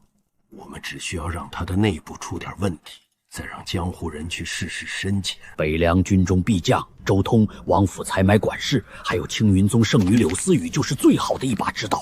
记住，此事不能让陛下借刀杀人，驱虎吞狼。我明白了。前帝请天机老人出山。陛。宇文飞马跳按兵不动，张阁老、萧定邦准备动周通、采买管事，还有青云宗。王爷，要不要末将立刻拿下周通？不急，棋子只有动起来，才知道背后牵线的人是谁。传令王恒，先锋再放30里，凡形迹可疑者，先擒后审。另外，给青云宗送一句话：谁敢在我身后递刀，本王先踏平谁的山门。王爷英明，属下这就去办。启奏陛下，北凉王苏清南已誓师北伐，10万新军，8000玄甲铁骑，麾下已有多陆地神仙。前帝那个被放房的儿子，前帝真是生了个好儿子，把一把刀丢到北凉，竟磨出了一柄凶器。传令黑冰台，严密监视北凉军，边境各军提高戒备，不得擅动。另派密使一路去北蛮王庭，另一路去北凉。禀王爷大帅，王恒将军一地野狼峪口，发现小股北蛮探马，已清除。王将军请示，是否抢占两侧制高点？准，令王恒天黑前肃清峪口，站住山基，中军加速，入夜前通过野狼峪。王爷，野狼峪地势险要，恐有伏兵。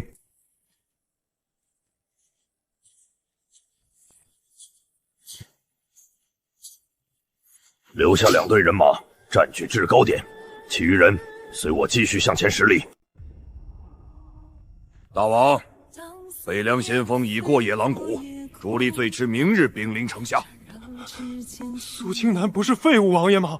北凉哪来的10万大军？废物，能战剑圣、暗恋10万兵的会是废物？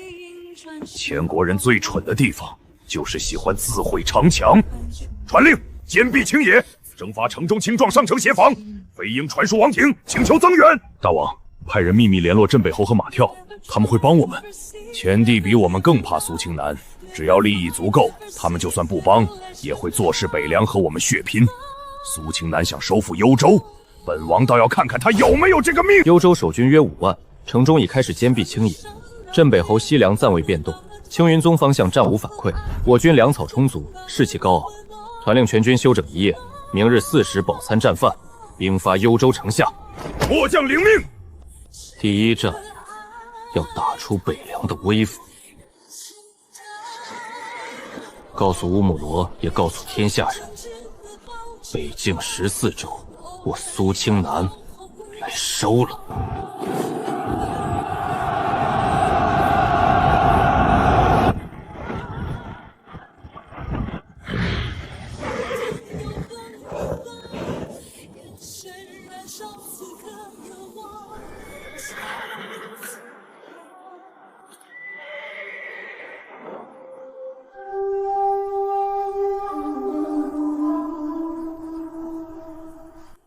北凉的儿郎们，前面就是幽州城。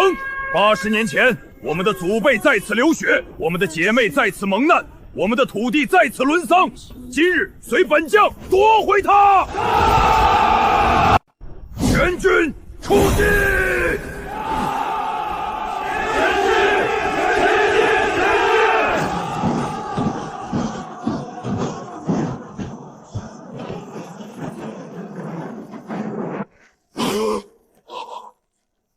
弓箭手准备，滚木料、石热油、金枝都给本王备足了。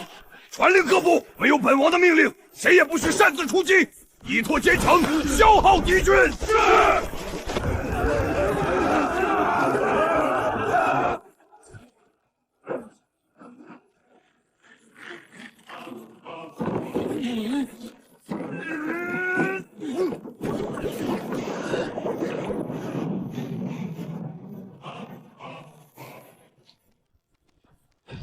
北蛮南院大王乌莫尔以及幽州城内的将士百姓听着，本王大前北凉王今日率王师至此，只为光复故土，解救同胞，驱逐尔等蛮夷。80年前，我大前内乱而夺我城池，然上天有好生之德，本王亦不愿多造杀孽，现给尔等一个机会，开城放下武器者，可免一死；负隅顽抗、助纣为虐者，城破之日，鸡犬不留。黄口小儿，安敢猖狂！我大满铁骑纵横天下之时，你还没出生呢。想要幽州城，有本事就来攻，看是你北凉儿郎的头硬，还是我幽州城墙坚？放箭，给我射死这个狂妄的！举盾！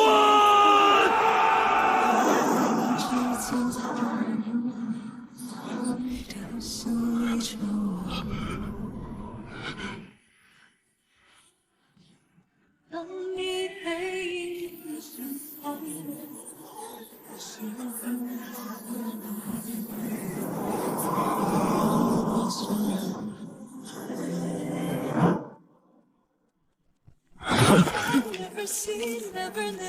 天地之力，他在引动天地之力凝聚兵器，这至少是天境，甚至陆地神仙。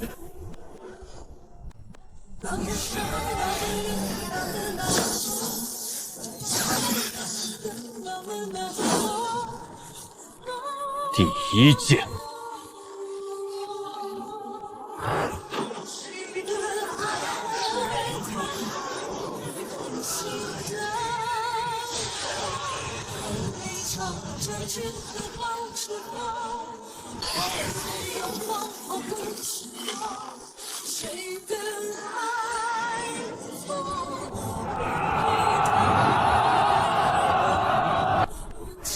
第二剑。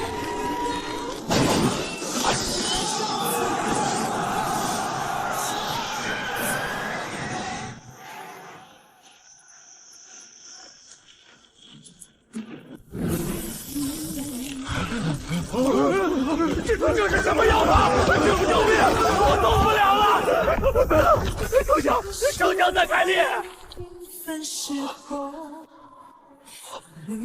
第三剑。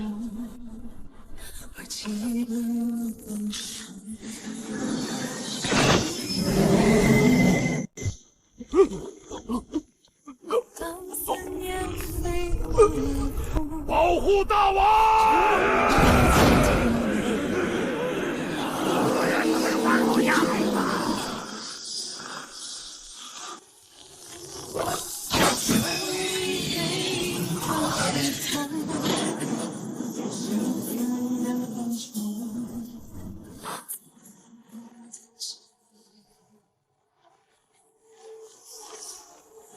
！Never try, never see, never know. Never find, never seek, never let you go.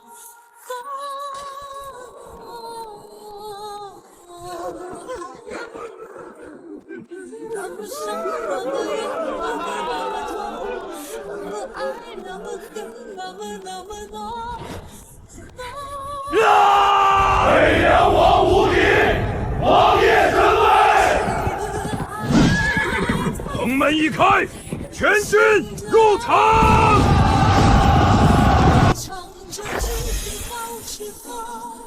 我们拥抱后会闪躲，谁的爱不放，陪他而过。就明天又何日到？眼神燃烧刺的光，笑。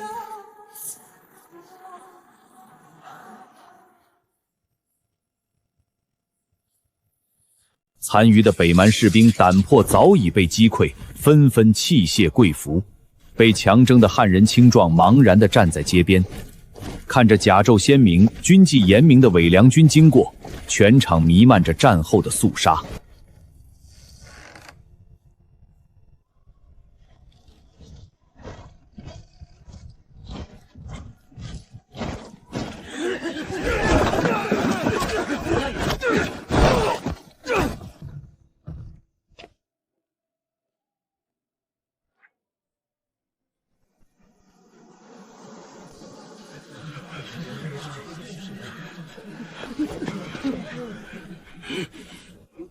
王爷，此人名叫文彦博，其祖父文文乃80年前欧洲城破时殉国的幽州长史。文家满门忠烈，几乎尽诺。文彦博尚在娘宝时被中途救出，一生隐姓埋名，暗中联络忠义之士，屡次反抗北蛮。此次攻城，他带人内应，功不可没。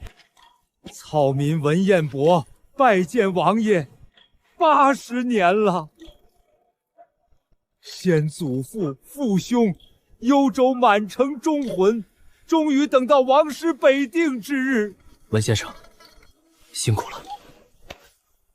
一门忠烈，三世不忘故土，此等风骨，当为北境楷模。幽州失陷，非尔等之过。80年国耻，是朝廷之失，是大前之痛。王爷，北境遗民盼这一日太久了。幽州已复，今日之后，此城重归北凉。过往之事，首恶已诛，邪从可料。凡愿效忠北凉，愿为恢复民生出力者，本王量才令用，既往不咎。愿为王爷效力。但有3件事，今日必须办成。第一，张榜安民，告谕全城，北凉军只诛首恶，不扰良民。第二，开仓放粮，清点府库与贵族家产，除留族军用，其余粮米布匹用于赈济贫弱，城中设粥棚，医治伤患。第三，所有北蛮降卒全部押往城西集中看管，伤者给予医治，严密看管，不许私自虐杀，不许与百姓接触。如何处置，本王自有定夺。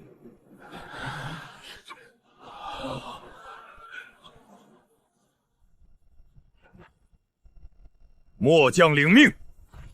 草民愿为王爷奔走，安抚城中百姓。文先生久居幽州，又暗中联络北境忠义之士，依你之见，幽州既失，北蛮王庭会如何应对？王爷，幽州失陷，北蛮王庭必然震动，但北蛮主力多集中于王庭周边，南线兵力并非铁板，乌木尔一死，其所属部族必定大乱。臣以为北蛮第一步必会固守燕山关、朔州等地，同时遣使质问前庭，联络北秦，对王爷施压。让他们来。至于其余13州，情况比幽州更复杂。80年来，北蛮迁入大量本族人口，许多豪强已与北蛮捆绑，未必愿迎王师，但底层百姓受压迫已久，心中怨气极深。只要王爷能施以仁政，施以兵威，民心仍可争取。说得好，城池可以一日攻下，民心却不能一日归附。要让北境百姓看到，北凉军带来的不是另一场劫难，而是一个活下去的希望。传令全军，幽州休整3日。文彦博，你配合军中文甄贬可用官吏，恢复府县秩序，清点户籍田亩，以本王名义发布求贤令与招揽北境散朝令，废除北蛮苛捐杂税，鉴定15授衣。臣领命。秦将军，整顿军务，消化战利品，派出精锐赤袭，配合王衡破阵营向北渗透。我要燕山关、朔州的布防兵力调动，人心动向。末将亲自安排，王爷高明。大局已定，幽州只是开始，北境14州80年沉疴，不可能一战尽除。但第一把火已经烧起来了，接下来就看谁先坐不住。谨遵王命。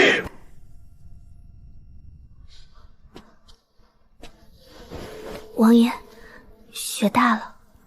吕少，你说，幽州的雪和北凉的雪有何不同？北凉的雪更急更烈，像刀子；幽州的雪落得清闲，却更冷。因为这里的雪压着80年的亡国恨，压着无数没有名字的尸骨。但雪终会化，春天总会来。我们要做的就是把这片土地上积了80年的冰雪一寸一寸扫干净，让幽州，也让整个北境重新见到故国的春光。当思念飞过夜空，缠绕至从天落。等了你们一晚，终于来了。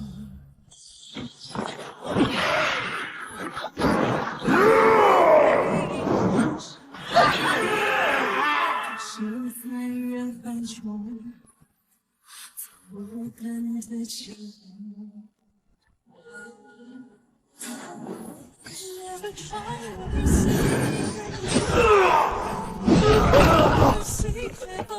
拖下去，把他们知道的一切全部挖出来。北蛮好大的手笔。王爷，都办好了。到底是哪位皇子那么想立功？4位不败天境强者燃烧精血，强行踏入陆地神仙，不惜自毁道头来刺杀我。可惜，可惜。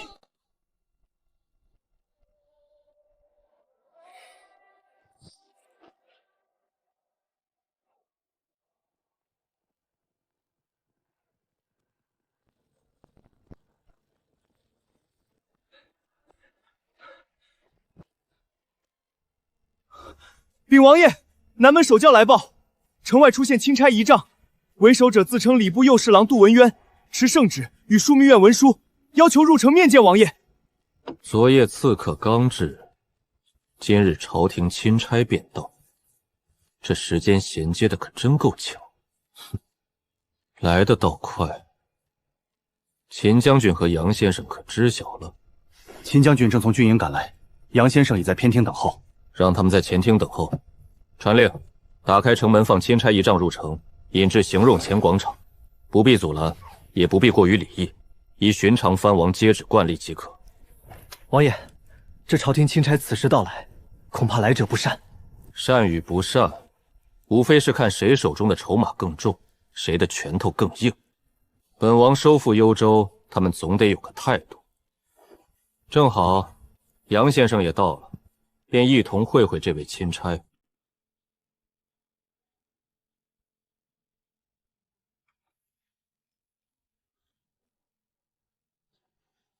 不必多礼，先生一路辛苦。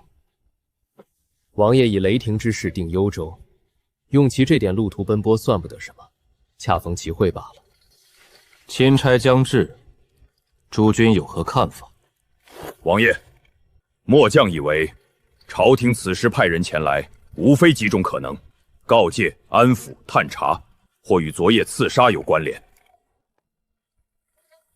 秦将军所言皆有可能，但以用吉对朝廷和张阁老的了解，杜文渊此来首要目的并非问罪，而是定调与设限。朝廷不敢明面否定王爷收复故土之功，核心在于通过圣旨。将行动定性为善起鞭私，同时以降报朝廷等理由束缚王爷手脚，为后续制衡埋下伏笔。杜文渊是张阁老的棋子，派他来既显重视，又避免激化矛盾。若昨夜之事真与朝廷有关，他或也负有暗中观察之责。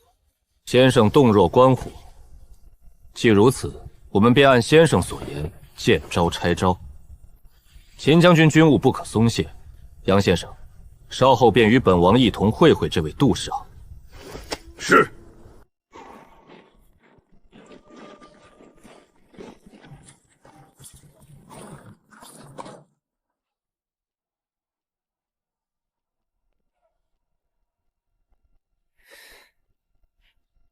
下官礼部右侍郎杜文渊，奉陛下之命，特来宣旨。北阳王殿下久违了。杜侍郎远来辛苦，请。这苏青南竟如此狂妄，连表面的客套都不顾。帝旨：斥责擅自起兵，念收复幽州或有微功，要求降报朝廷，以待后命。钦此。王爷，请接旨吧。杜侍郎，圣旨指本王听明白了，不过接旨前有一事请教。王爷请讲。昨夜有4名刺客潜入，皆身怀秘术丹药，可短暂提升至陆地神仙之位。不知杜侍郎一路可曾听闻，北境有何势力能派出此等阵容？朝廷是否收到风声？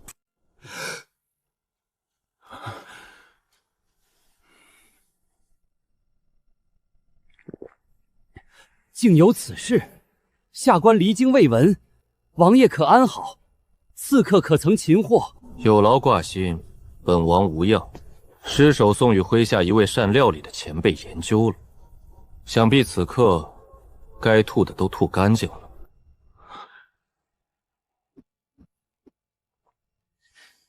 王爷洪福齐天，麾下能人辈出，此事下官定详禀陛下，请朝廷彻查，给王爷交代。交代不必，跳梁小丑，本王自会处置。杜侍郎远来辛苦，请设宴为侍郎接风。王爷收复幽州，不知如今城内民生恢复如何？北洋军的下一步又有何打算？幽州百废待兴，本王自会料理，不劳朝廷费心。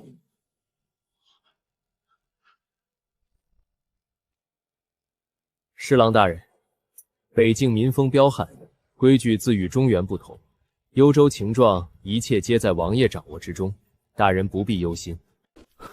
北洋，是宛城醒了。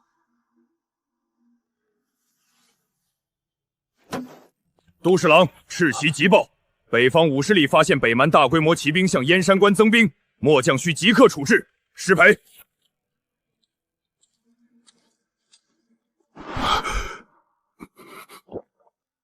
杜侍郎，请。些许蛮夷，秦将军足以应付。我们继续饮酒。王爷，北蛮势大，近年来国库空虚，处处需用钱粮。陛下之意是望王爷暂稳幽州，待朝廷筹措妥当，再图北进不迟。侍郎大人用心良苦，然则北境沦陷80载，80年来，朝廷可有1年记得这片故土？可有一策真正着眼于收复？可有1分粮饷是专项用于北伐筹备？先生此言，朝廷自有难处。北境牵一发而动全身，岂可轻言战事？难处，是维持现状的难处，还是苟安一时的难处？80年，足以让热血冷却，让记忆模糊。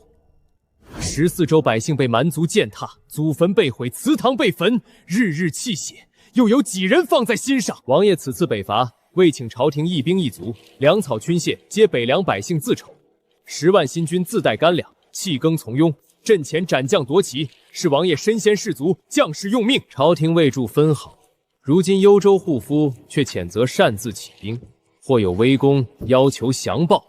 杜侍郎，这公道吗？王爷所言虽犀利，却亦有理。朝廷确有不足，北境移民之苦，将士用命之功，天下有目共睹。然则王爷，陛下与朝廷亦有难处。南疆不稳，朝廷空虚，王爷收复幽州，功在社稷，利在千秋。下官前来，也不过是代表陛下表达关切与商讨之意。朝廷的难处，本王略知一二。北伐幽州，未敢劳烦朝廷，但幽州光复不过第一步。北蛮占据我14州80年，罪恶滔天。本王既已举旗，便无半途而废之理。诸位，继续饮宴。杜侍郎远来辛苦，也尝尝幽州本地菜肴。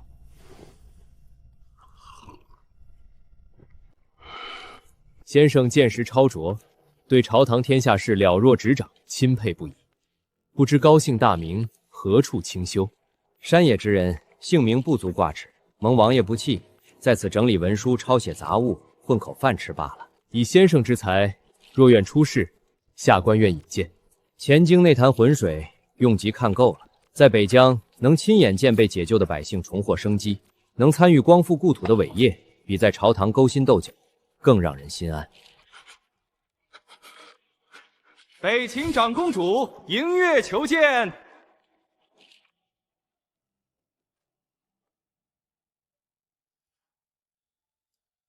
请他进来。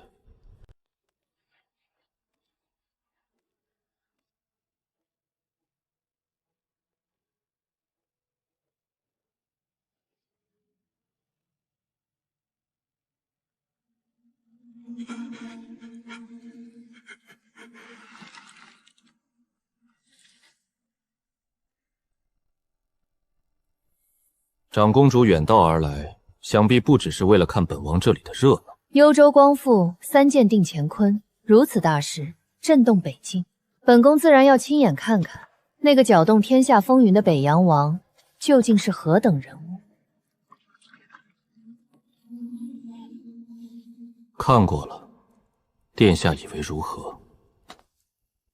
其力精深，落子果断，气魄惊人。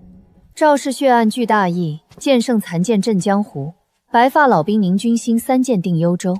王爷这一局不只是收复一城，更是在天下人心里种下了一句话：北洋王不可敌，北伐乃天命。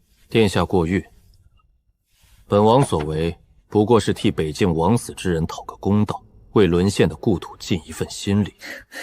好一个讨公道！王爷讨公道，便让10万北方军从边军残部变成北伐王师，便让大前朝廷进退失策，让北蛮与我大秦都不得不重新审视北境格局。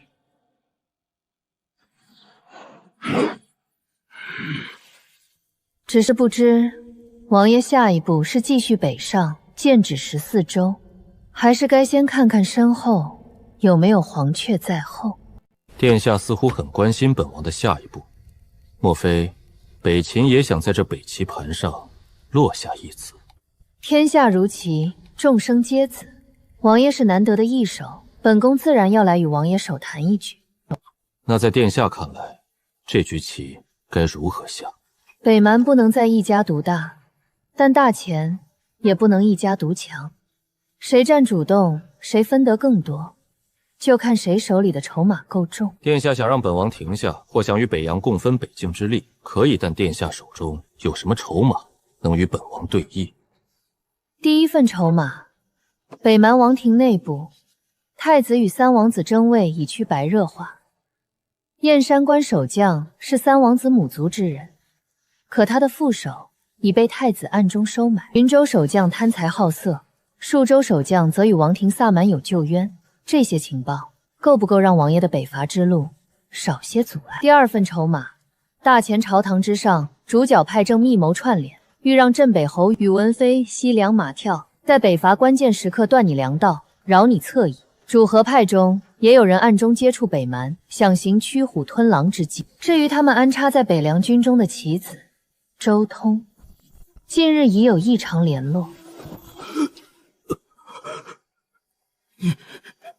你怎么会知道这些？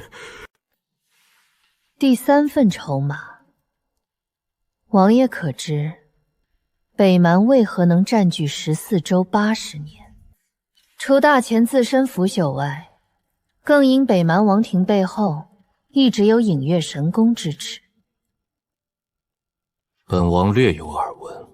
隐月神功想要的从来不止北境，他们是王朝兴替，众生生死为祭礼。北蛮不过是他们明面上的棋子之一。王爷此番北伐，已惊动神宫真正古老的存在。据本宫所知，已有安岳使者南下，他们的目标恐怕不只是阻挠王爷北伐那么简单。殿下这3份筹码确实够重，不过对弈需有规矩，合作需有条件。殿下想要什么，又愿意付出什么？本宫想要的无非8个字：君临天下，四海升平。本宫能付出的也无非8个字：山河为界，共擎新天。张公主，你这局棋越来越有意思了。这已不是谋逆，而是改天换地。哼，殿下好大的手笔。王爷以为如何？秦将军，若依殿下所言，北秦倾力助我，你觉得北凉需要多久才能入主清灭南相分西楚？若有北秦情报物资兵力策应，末将有把握1年稳定7州，3年练出30万铁骑，10年之内问鼎天下。10年，秦将军还是太保守了。殿下这局棋确实精妙，以7州之地为饵，诱我北凉替北秦火中取栗，扫清北蛮，消耗大钱。等我北凉拼得元气大伤，殿下坐拥北境7州兵强马壮，届时这天下究竟姓苏还是姓嬴，恐怕就由不得本王了吧。王爷果然目光如炬，不错，这确是影月最初的考量。不过，王爷既能看穿此局，自然也该有破局之法。影月今日来，不只是缔盟约，更想看看王爷手中是否有能让我北秦真正放弃黄雀在后之信的更大棋盘。殿下想看本王的棋盘，芍药，奴婢在。取我房中那卷好以堪舆图来。那不是寻常山河图，图中不仅有大钱、北秦、北蛮、西楚、南疆，更有北冥冰原、远古巨人彝族、西方城邦、东方海外诸岛、南方未知蛮荒。这是一张囊括已知天下与无尽未知的黄羽全图。殿下眼中燕山黄河以北7州已是值得倾国谋夺的疆域，但在本王眼中，北境14州不过是我人族复兴重归美玉的起点。北蛮界险之际，其背后的影月神宫才是真正窥视我人族的域外阴影。前经腐朽，早已失了先祖开拓八荒的气魄。本王要的不是一个前经，不是中原一地，甚至不是这图上已知的疆域。本王要的是，凡日月所照，江河所至，皆为我人族疆土；凡异族神魔所惧，皆为我族铁蹄踏破之地。重现上古荣光，开拓万世太平，这才是本王的棋盘，这才是本王要下的棋局。上古之风，先祖之志，王爷，此方为真英雄，真豪杰。所以，殿下，你问本王手中是否有能让北秦真正共赢新天的棋盘？现在，本王给你看了，这盘棋很大很难。对手也不止影月神宫，不止北蛮大钱，但前途也光明万丈。这盘囊括海域，关乎人族万世气运的棋，殿下敢不敢下？你北秦是只想做一方偏安的霸主，守着那点基，还是愿与本王一道，为我人族打下一个前所未有的煌煌盛世？疯子，寰宇为旗，人族复兴，开拓万世太平，这已经不是野心，而是神话般的狂想。可偏偏说出这番话的人是3剑定幽州背水镇神仙的北凉王，他凭什么？他身后究竟站着怎样的存在？疯子！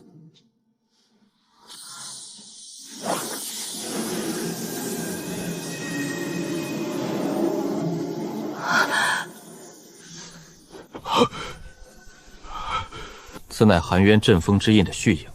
3000年前，人族鼎盛，寒渊自北冥之笔涌出。欲以永迸死极之意封封北境，人族先贤及72地煞之力，布周天星斗大阵，与北冥之眼射相同，护我北境3000年安宁。200年前，封印出现裂痕，寒渊死寂之气外泄，北蛮大汗得其一旅，借此统合草原，只见王庭。此后，北蛮历代大汗与核心萨满皆暗中汲取寒渊之气修行，功法渐染阴寒死寂，性情也愈发残暴。80年前，封印裂痕扩大。恰逢大前内乱，武备松弛，北蛮借寒渊之力，战力暴涨，才得以连破雄关，夺我14州。而影月神宫，其根源与寒渊同出一脉，他们是上古时代窃取寒渊本源，并与之共生异户的背叛者。他们潜伏北冥深处，以众生怨念为资粮。北蛮不过是他们放在明面上的头羊。北秦王族秘藏中，确有关于北冥寒渊与上古封印的零星记载，可那些记载早已被视为荒诞传说。如今，苏青南却当众唤出了阵风符文，他到底掌握了多少上古秘印？现在，殿下还觉得本王是疯子吗？还觉得以北7州值得你北秦倾国谋夺，甚至不惜与虎谋皮，与影月神宫那些视人族为食粮的异类暗通凶扯吗？你胡说什么？阁下身上的气息虽然以北秦皇族龙气遮掩，但本王引动阵风残影时，你体内那股影月之力可躁动得很。怎么，暗月尊者何时屈尊降贵给北秦长公主当起护人？还是说北秦皇族早已与神宫有了合作？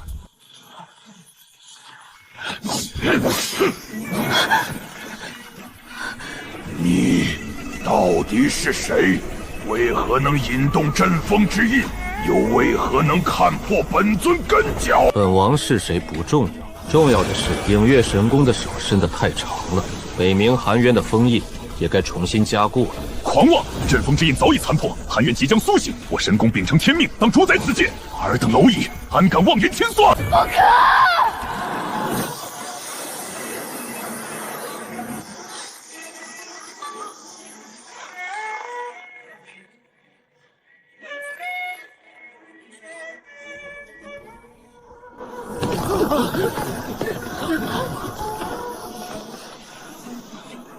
你的对手是我。纯净的玄冰本源，你是冥妖一族的余孽。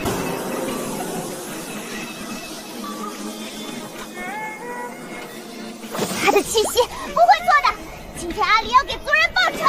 诸位观众老爷能看到这里，看来也算与本王有缘。虽然本姑娘还没报仇，不过还是谢谢你们看到最后一集。北凉棋局才刚刚开始，影月神功、含冤救院，还有我族仇都还没完呢。第二次再会，敬请期待，不许偷偷跑掉哦。